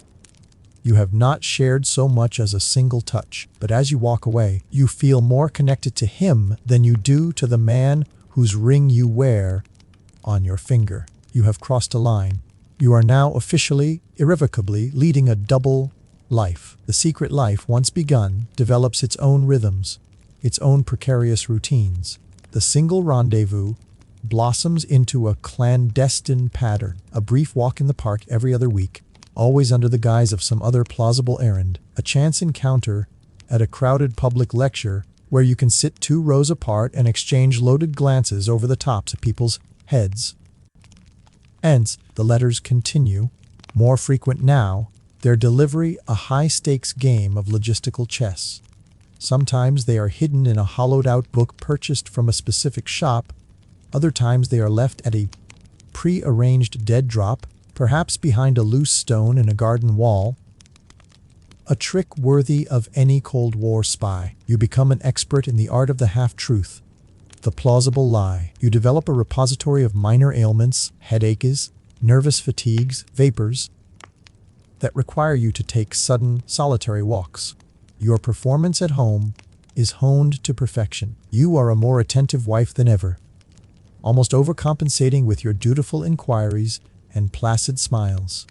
You are living proof that the most convincing liars are those whose lives depend on it. This hidden love affair is not a physical one. The risks of that are too catastrophically high. Instead, it is a grand romance of the mind, a meeting of souls conducted in snatched whispers and impassioned prose. Your letters become your reality. On the thick, cream-colored paper, you can be your true self. You can be witty, angry, intellectual, and passionate. You write about your dreams, your frustrations with the suffocating cage of your life, your desperate longing for a world that values your mind as much as your embroidery. He, in return, writes of his disillusionment with the relentless pursuit of capital, of his own secret life as an amateur botanist, of the way the light catches the dust motes in his study. Your correspondence becomes a shared, secret world, more real and vital than the one you physically inhabit. But this world is fragile, built on a foundation of whispers, and held together by the flimsy fabric of lies. And it is a mainstream historical fact that in this era, the walls have ears. Servants were notoriously underpaid and overworked, and the secrets of their employers were a valuable currency. A disgruntled lady's maid or a bribed footman could undo everything with a single, whispered word to the master of the house. You live with a low-grade, ever-present hum of fear. One evening, your husband returns home earlier than usual. You are at your writing desk, composing a letter, so lost in the world of ink, and feeling that you don't hear his approach. He enters the drawing room just as you are folding the sheet. You look up, and your blood runs cold. "Writing more letters?" he asks, his tone unreadable. "Just a note to my sister, you lie." Your heart pounding a frantic rhythm against your ribs. You tuck the letter hastily into a drawer. He doesn't press the issue, but his eyes linger on the desk for a moment too long. A flicker of suspicion has been lit. In the days that follow, you feel a shift in the atmosphere of the house. A new, unnerving watchfulness. He asks more pointed questions about how you spend your afternoons. He forgets his briefcase and returns unexpectedly from work. He begins to check the mail himself, sifting through the envelopes before they are brought to you. The fear is a physical thing now, a metallic taste in your mouth. You have to end the correspondence, at least for a while. You manage to get one last desperate note out, explaining the danger, pleading for patience, promising to find a way. And then silence.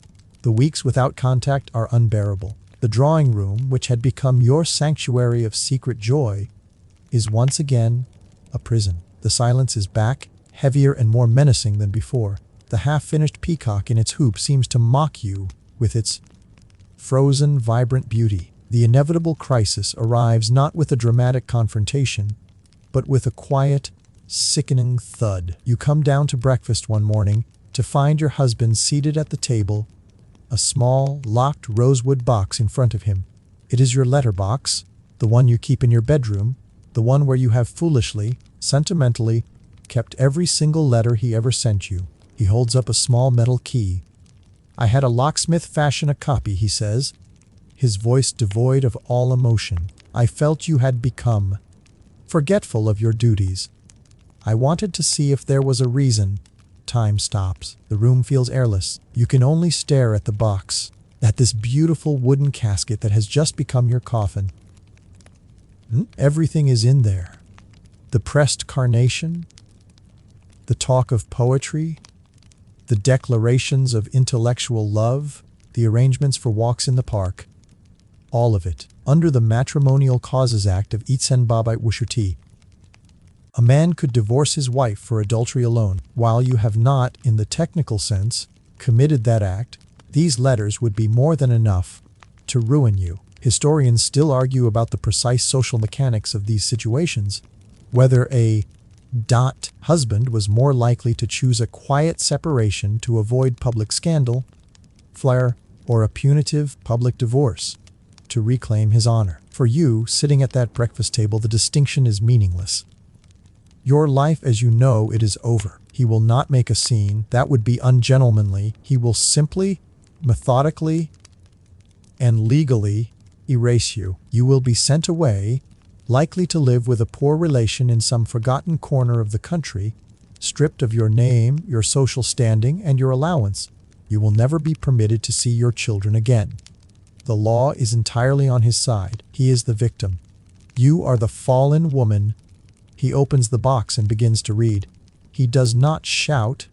He does not weep. He simply reads, his face a granite mask. As you sit there, numb with a despair too deep for tears, you do not think of the shame, nightmare, the poverty, loneliness to come. You think with a strange, defiant clarity about the letters themselves. You think of the joy you felt writing them, the sheer, exhilarating relief of being known. You think of that stolen afternoon by the Serpentine, talking of poetry and truth, and you realize, in a final, quiet rebellion of the heart, that you do not regret it. You have lived in a cage of silk and velvet, And for a few precious months, these forbidden letters were your key. They were your window. They allowed your soul to fly free, if only for a little while. The world will condemn you as a sinner.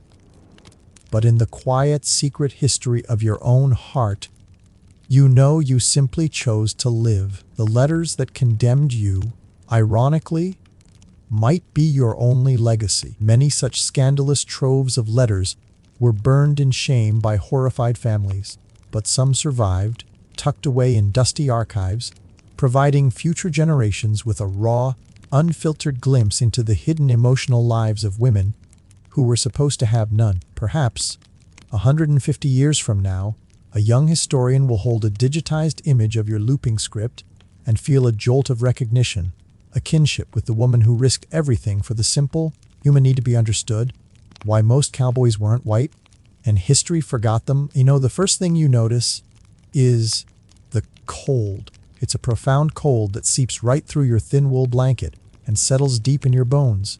It's still dark, the kind of absolute dark that exists only far away from city lights. Above you, the stars are a brilliant, scattered dust of diamonds on black velvet, so clear and close you feel like you could reach up and smudge one with your thumb. There is no alarm clock, no rooster. The only signal that the day is about to begin is the quiet, shuffling movement of other men and the distant, restless stirring of a few thousand cattle. You're lying on the hard-packed earth, your saddle for a pillow. It's not comfortable. It was never meant to be. A year ago, this level of discomfort would have been a different kind. The kind you had no choice in, on a dirt floor in a cramped cabin, the air thick with the breath of too many people. This is the cold of freedom, a sharp, clean, choose-your-own-misery kind of cold. And you chose it. You sit up, pulling the blanket tight around your shoulders. The campfire has been coaxed back to life by the cook, who is always the first one up. In its flickering orange glow, you can see the silhouettes of the other men, each wrapped in his own quiet world of waking. The air smells of wood smoke, horses, and the strong, bitter aroma of coffee being boiled in a tin pot over the flames. This isn't the refined coffee of a drawing room. This is cowboy coffee, a gritty, life-giving sludge so thick you could almost chew it. The cook, a grizzled old man they call Cookie, swears by boiling it with a crushed eggshell to help settle the grounds. You've seen him use a twig, too. Once, you think you saw him use his own sock, but you try not to think about that too hard. You were born into bondage in East Texas. Your world was the cotton field, the overseer's lash, the unending cycle of planting and picking. Freedom, when it came with the end of the war, was a bewildering, terrifying thing, a promise with no instructions. But you knew horses. You knew cattle. It was the one skill set the master had allowed, even encouraged, because it was valuable. And in the chaotic, sprawling world of post-war Texas, that skill was a ticket out. A ticket to a life where a man might be judged not by the color of his skin, but by the skill of his hands on a rope and his seat in a saddle. Historians still argue whether this life was chosen for the promise of real freedom and a new form of masculinity, or if it was simply the only paying job available when many other doors were slammed shut in the face of a freedman. For you, sitting here shivering in the pre-dawn chill, it feels like both. It is a job, but it is also an escape. Out here, the vast, unforgiving emptiness of the plains acts as a great equalizer. The longhorn steer doesn't care if you're black or white. It will still try to gore you if you give it half a chance. You join the other men at the fire, holding out your tin cup. Cookie sloshes some of the potent black brew into it. You take a cautious sip. It's hot enough to scald and strong enough to wake the dead. It's perfect. Breakfast is a hunk of sourdough biscuit, maybe a slice of bacon if the supplies are holding. You eat standing up, leaning against a wagon wheel, watching the eastern horizon slowly begin to glow. The crew is a motley collection of humanity, a perfect snapshot of the real, unvarnished West. There's the trail boss, a tough, lean white man from Tennessee who says little and sees everything. There is a trio of Mexican vaqueros, men who seem to have been born on horseback. Their families were working cattle in this territory long before it was called Texas. It's a mainstream historical fact that almost every tool and technique you use, from your wide-brimmed hat to your high-heeled boots, from your lariat to your leather chaps, was inherited directly from the Mexican vaquero tradition. The word cowboy itself is just a clumsy English translation of vaquero. To them, you are a newcomer to a very old profession. Then there are the other black cowboys, men like you, newly freed and looking for a foothold in the world, and a handful of poor white farm boys, escaping failed dirt farms and chasing a whisper of adventure on the ranch, and even more so on the trail. The rigid racial lines of the towns and cities seem to blur. There is a clear hierarchy, but it's based on skill. The best roper, the best rider, the man who knows how to calm a nervous herd at night, these are the men who command respect. Out here, your worth is measured in competence, not complexion. At least, that's the hope. You finish your breakfast and head for the remuda, the herd of spare horses. It's time to get your mount for the day. You don't own your horse, of course. The horses, like the cattle, belong to the ranch owner. You're assigned a string of several horses for the drive, rotating them to keep them ... Your mount for today is a stubborn, dun-colored gelding with a mean glint in his eye. He's not a friend, he's a business partner, an essential tool for the job. You speak to him in low, calming tones as you bridle and saddle him, your movements practiced and efficient. Your saddle is your most important possession, the one thing most cowboys owned personally. It's your office chair, your workbench, and sometimes your pillow. Your gear is purely functional, designed for a hard life, not for show. Your boots have high, slanted heels to keep your feet from slipping through the stirrups. Your wide-brimmed hat isn't a fashion statement. It's a shield from the brutal sun, a drinking cup, a fan to urge a fire, and a pillow in a rainstorm. Your leather chaps, an anglicized version of chaparejos, aren't for looking dashing, they're for riding through thorny mesquite and chaparral without having your legs shredded to ribbons. It's history's most rugged and least glamorous work uniform. By now, the sun is beginning to crack the horizon, a brilliant orange line that sets the whole sky on fire. The vast prairie, which was just a formless black ocean, resolves into a sea of muted greens and browns that stretches to infinity in every direction. The trail boss gives a sharp whistle. The brief peace of the morning is over. You swing into the worn leather saddle. It groans a familiar welcome. Around you, the other men are mounting up, the jingle of spurs and the creak of leather filling the air. You move out, your horse picking its way through the scrub towards the enormous, restless herd of longhorn cattle. They are a sea of horns and hides. They're lowing a constant, deep rumble. Your job today, and every day for months to come, will be to keep this chaotic mass of muscle and instinct moving in one direction, north. The long day has begun. The sun climbs higher, and the pre-dawn chill evaporates, replaced by the relentless, baking heat of the Texas plain. You pull your hat down a little lower, the brim casting a welcome shadow over your eyes. The work you do is a strange combination of intense, heart-pounding action and mind-numbing, monotonous boredom. Most of the day is the latter. Your position is on the flank of the herd, riding swing. The most experienced riders take point at the very front, guiding the lead steers. The rookies and youngest hands ride drag at the very back, eating the dust of several thousand cattle all day long. Drag is a miserable, choking job, the lowest rung on the ladder, and you are thankful to have graduated from it. Your job on the swing is to ride along the side of the massive moving column of animals, keeping them from spreading out too wide, pushing any strays back into the main body of the herd. You and your horse move as one. An instinctive partnership forged over countless hours. You don't guide the horse with forceful commands. You communicate through subtle shifts in your weight, a light pressure from your leg, a gentle touch on the reins. The horse understands the job as well as you do. It knows how to anticipate a steer's sudden bolt, how to cut it off, how to turn it back without causing a panic. The air is thick with the smell of cattle, dust, and crushed prairie grass, and the sounds are a constant symphony. The ceaseless low bawling of the cows, the plaintive cries of calves, the rhythmic thump-thump-thump of thousands of hooves on the dry earth. and the soft creak of your saddle leather. It's a hypnotic, overwhelming sensory experience. You could fall asleep in the saddle if you weren't careful, lulled by the rhythm of the march. Many have. Most of what you do is watching. You are a professional observer of cow behavior. You learn to read the herd's mood, to spot the signs of thirst, hunger, or nervousness. You watch the flick of an ear, the swish of a tail. You can tell if a cow is sick by the way it carries its head. This isn't knowledge you learned from a book. In fact, like a huge number of cowboys, both black and white, you are illiterate. There was no schoolhouse on the plantation, and there's certainly no time for lessons out here. Your education is written on the land and in the language of the animals you manage. You can read a set of hoof prints, a patch of bare ground, or a distant cloud of dust with more skill than any scholar could read a page of Shakespeare.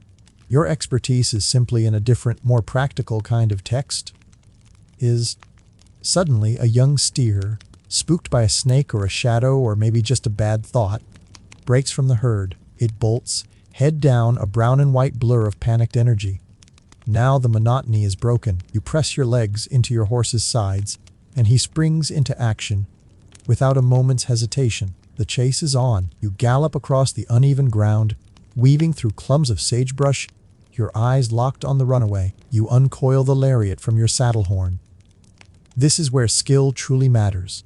You swing the stiff rope in a wide loop over your head, judging the distance, the speed of the horse, the speed of the steer. It is a complex, three-dimensional physics problem that you solve in a split second.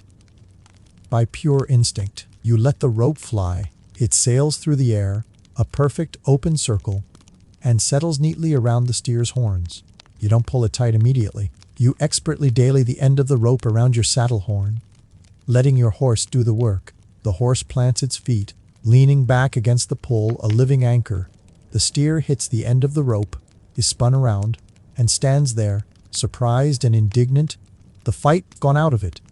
You gently nudge it back toward the herd, where it sullenly rejoins the moving mass. A small, quiet moment of victory. The other cowboys saw it.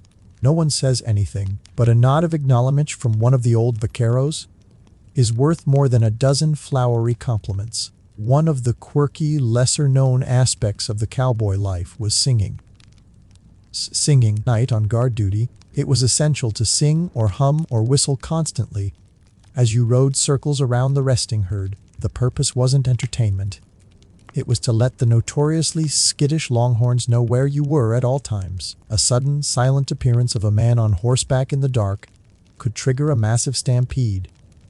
The songs were usually slow, melancholic ballads, sung in a low monotone. Their gentle, continuous sound was a sonic sedative for the cattle. These cattle lullabies are the true roots of what we now think of as Western music. No flashy yodeling, just a low, sad drone to convince a few thousand animals not to run themselves to death in the middle of the night.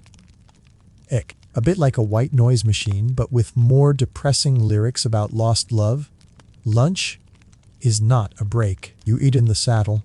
The cook has prepared jerky, not the stuff you buy in a plastic bag today, but tough, sun-dried strips of beef. A way to preserve meat without refrigeration. You gnaw on a piece while you ride, washing it down with water from your canteen. The water is warm and tastes faintly of tin, but it's wet. By late afternoon, the trail boss signals for the herd to stop for the night near a creek. The cattle, smelling the water, surge forward, and your job becomes one of careful traffic control, letting them drink without trampling each other or bogging down in the mud. Once they've drunk their fill and begun to graze, the long day of riding is finally over. But the work is not. You have to unsaddle your horse, check his feet for stones, and rub him down. You then join the line at the chuck wagon, the cowboy's version of a 4-star kitchen and community center. Cookie has worked his magic again, producing a pot of pinto beans, more biscuits, and maybe some sort of stew of questionable origin. They call it son-of-a-gun stew, a fringe tidbit for the culinary historians, which was traditionally made from the less desirable parts of a calf: the heart, the liver, the tongue, the sweetbreads, and even the marrow gut. Waste not, want not, was the law of the trail. You eat your fill, your hunger so profound you barely notice the taste. As twilight falls, the world softens. The harshness of the day gives way to a gentle, cool peace. Wrens, the men gather around the fire, their faces lit by the flames. Someone might pull out a harmonica. Someone else might tell a long, winding story. The strict racial codes of the outside world are at their weakest here, around the campfire. It's not a utopia of equality, not by any means, but here, exhausted at the end of a 14-hour day, united by shared hardship and common purpose, a black man and a white man and a Mexican man can share a cup of coffee and a story as equals in a way that would be almost impossible in a Dallas saloon or a St. Louis boarding house. The trail creates its own temporary, fragile society. Weeks bleed into one another, measured not in days but in miles covered and rivers crossed. The landscape slowly changes. The flat, scrubby plains of Texas give way to the rolling hills and taller grasses of Indian Territory, what will one day become Oklahoma. You are now moving through land that belongs to others. The Cherokee, the Chickasaw, the Choctaw nations. Sometimes you see them, watching your slow-moving column from a distant rise, their presence a quiet reminder that you are a stranger here, just passing through. Life on the trail continues its relentless, hypnotic rhythm. Up before dawn, ride all day, eat, sleep, repeat. The work is hard, dangerous, and mind-numbingly dull all at once. The greatest fear is a stampede. It can be triggered by anything. A clap of thunder, a wolf's howl, a dropped tin cup. When it happens, it is chaos and terror. 1,000 tons of beef and horn moving as one unstoppable, deafening wave in the dead of night. Your job is not to stop it, you can't, but to turn it, to ride alongside the leaders in the pitch dark, firing your pistol into the air, trying to get the herd to swerve and eventually run in a circle until it exhausts itself. It's the most dangerous work you will ever do, riding blind over uneven ground in a sea of panicked animals. Many a cowboy has been lost this way, his horse taking a fall and the herd thundering over him, leaving nothing behind but a flattened patch of earth. But for all the hardship, there is a strange sort of purity to life on the trail. Away from the structures of civilization, a unique social order emerges. Your race is still a fact.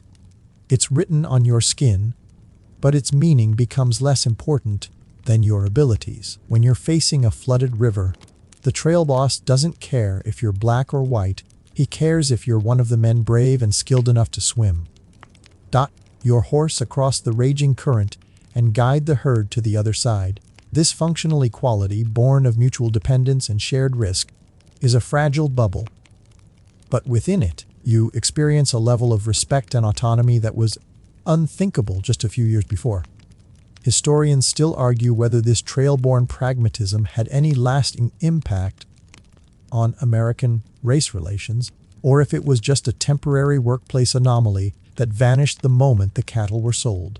From your perspective, it feels real enough. Then, after months on the trail, you see it. A smudge of smoke on the horizon, then the faint, angular shape of wooden buildings. A town. Your long journey is almost over. The trail boss rides ahead to negotiate the sale of the herd, forcing feasty, leaving the rest of you to hold the cattle one last time. The arrival in a cow town like Dodge City is a jarring sensory shock. After months in the empty wilderness, the noise is the first thing that hits you. The clang of a blacksmith's hammer, the rattle of wagons, the boisterous sounds from a dozen saloons, and the shrill whistle of a locomotive at the rail yards. The smells are overwhelming: coal smoke, cheap perfume, fried food, and whiskey. With the herd sold and delivered to the stockyards, the moment you've all been waiting for arrives.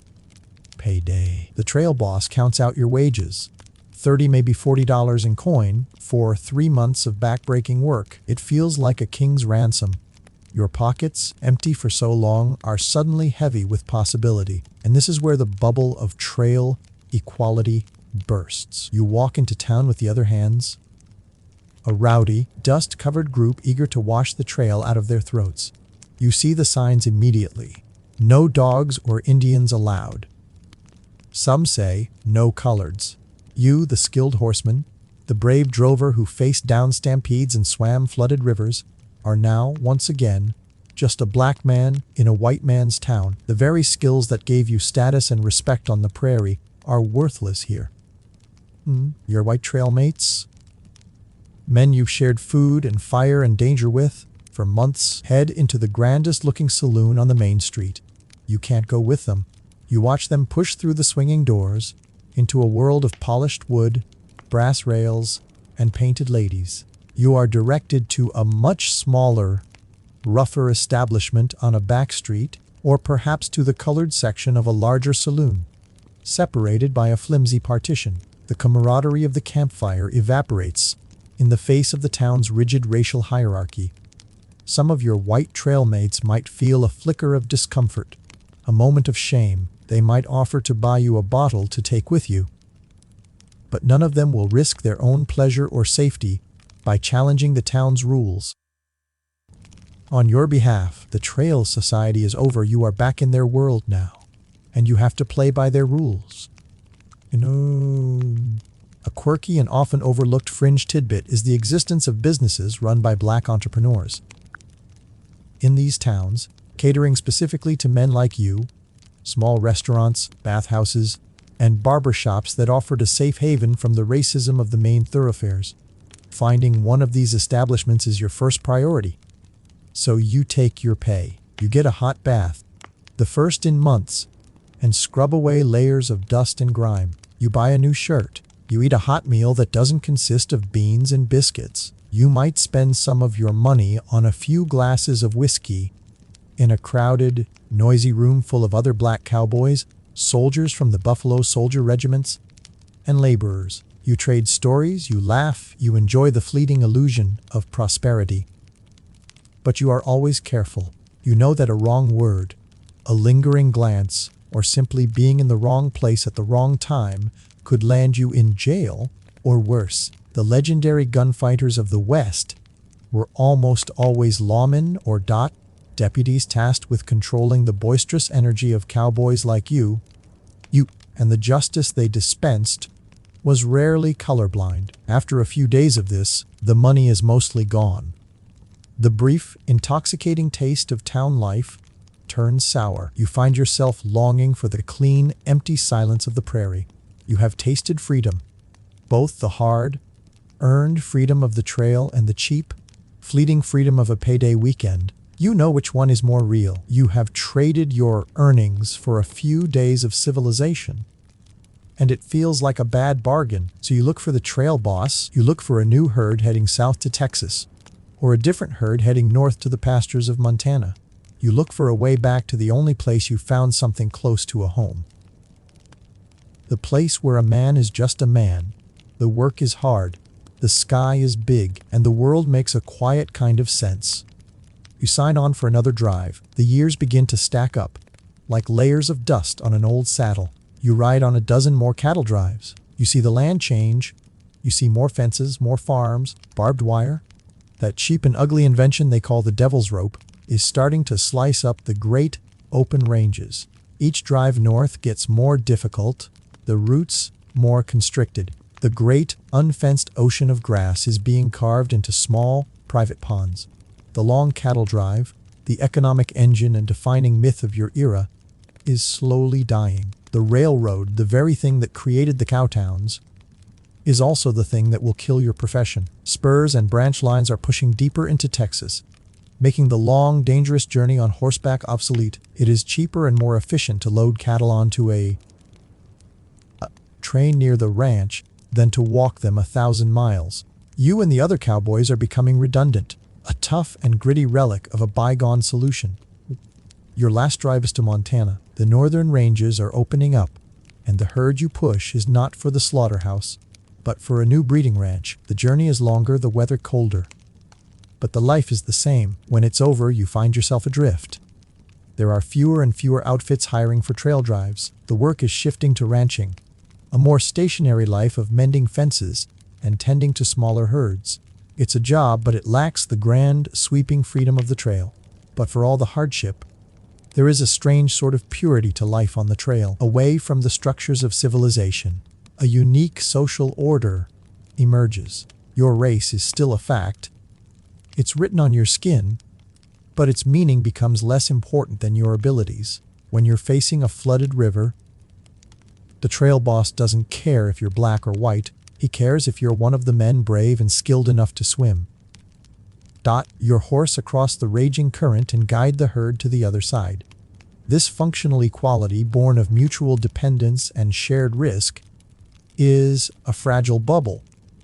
But within it, you experience a level of respect and autonomy that was unthinkable just a few years before. Historians still argue whether this trail-borne pragmatism had any lasting impact on American race relations, or if it was just a temporary workplace anomaly that vanished the moment the cattle were sold. From your perspective, it feels real enough. Then, after months on the trail, you see it. A smudge of smoke on the horizon, then the faint, angular shape of wooden buildings. A town. Your long journey is almost over. The trail boss rides ahead to negotiate the sale of the herd, leaving the rest of you to hold the cattle one last time. The arrival in a cow town like Dodge City is a jarring sensory shock. After months in the empty wilderness, the noise is the first thing that hits you. The clang of a blacksmith's hammer, the rattle of wagons, the boisterous sounds from a dozen saloons, and the shrill whistle of a locomotive at the rail yards. The smells are overwhelming: coal smoke, cheap perfume, fried food, and whiskey. You drift for a while. You work as a hired hand on a ranch in Wyoming, then as a horse wrangler in Colorado. You even try your hand at prospecting, with no luck. The West is changing around you. The wild, untamed land is being tamed, surveyed, and sold. The temporary, skills-based society of the trail is being replaced by the permanent, race-based society of the town. And something else is happening, something you only hear about secondhand. Your life, your real, gritty, sweaty, and often tedious life, is being turned into entertainment. Back east, writers in cramped city offices are churning out cheap, sensational dime novels. They are writing about cowboys, but the cowboys in these books are not the men you know. The hero is always a tall, impossibly handsome white man. He is a noble knight-errant of the plains. He is unerring with his pistol, which he seems to fire every few pages. He speaks in long, heroic monologues. He is always rescuing a damsel in distress from cartoonish villains or savage Indians. You might see one of these novels in a bunkhouse. Someone might read it aloud. You listen, and it's like hearing about a foreign country. Where is the endless boredom? Where is the choking dust, the bone-numbing cold? Where is the constant, gnawing fear of a stampede? And most importantly, where are the black men who made up at least a quarter of all the cowboys on the long drives? Where are the Mexican vaqueros who invented the entire profession? They are gone. Erased. In the pages of these novels, the West has been whitewashed. It has become a fantasy of white drove manifest destiny, and there is no room in that fantasy for a face like yours. Watendra Belai. It is the beginning of a great forgetting. This erasure wasn't a malicious, coordinated conspiracy. It was, in many ways, just business. The publishers of dime novels were selling a product to a primarily white, Eastern audience.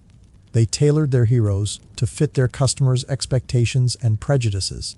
A mainstream historical fact is that these novels created the archetypal cowboy hero that would dominate American culture for the next century, and this archetype was decisive. The real, diverse, multi-ethnic workforce of the cattle trails was simply bad for business. Later, a new technology comes along, motion pictures. The stories move from the page to the flickering screen, and the lie gets bigger, grander, and more convincing. You see an early silent film in a crowded, makeshift theater. There he is again, the heroic white cowboy. He rides a magnificent white horse that is always perfectly clean. His hat is always white. He dispenses perfect justice with his pearl-handled revolvers. He is a god in denim, striding through a West that never was. Historians might debate the motives, but the outcome is clear. The complex, multiracial reality of your life was replaced with a simple, powerful, and deeply misleading myth. The cowboy became the ultimate symbol of American individualism, freedom, and rugged white masculinity. And in creating that symbol, history forgot the actual men who did the work. As you get older, you settle down. Maybe you find work as a porter on the very railroads that ended your way of life. Maybe you get a small plot of land and try to farm, becoming one of the homesteaders you used to curse. You become an old man and you carry the real West inside you.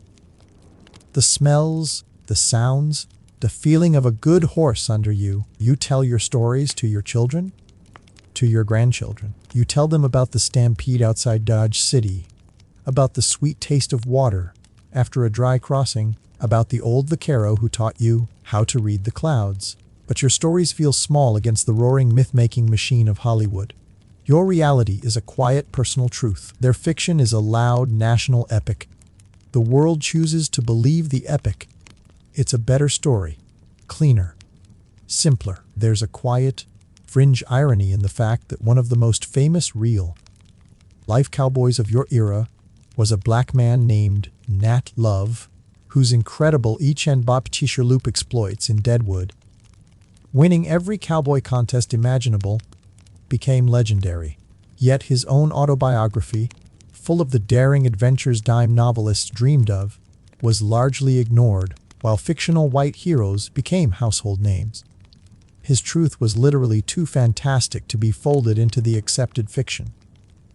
Fikran, you die an old man and your memory fades. You are just one of the thousands of black faces that have been cropped out of the picture of the American West. You were not a gunslinger. You were not a knight-errant. You were a working man who did a hard, skilled job in a dangerous world. You sought not fame or glory, but a piece of the freedom that America had promised and so often denied. You were a cowboy, the real kind, and as the sun sets on your life, it also sets on the truth of the world you helped to build, leaving behind only the long, dramatic, and deeply misleading shadow of a myth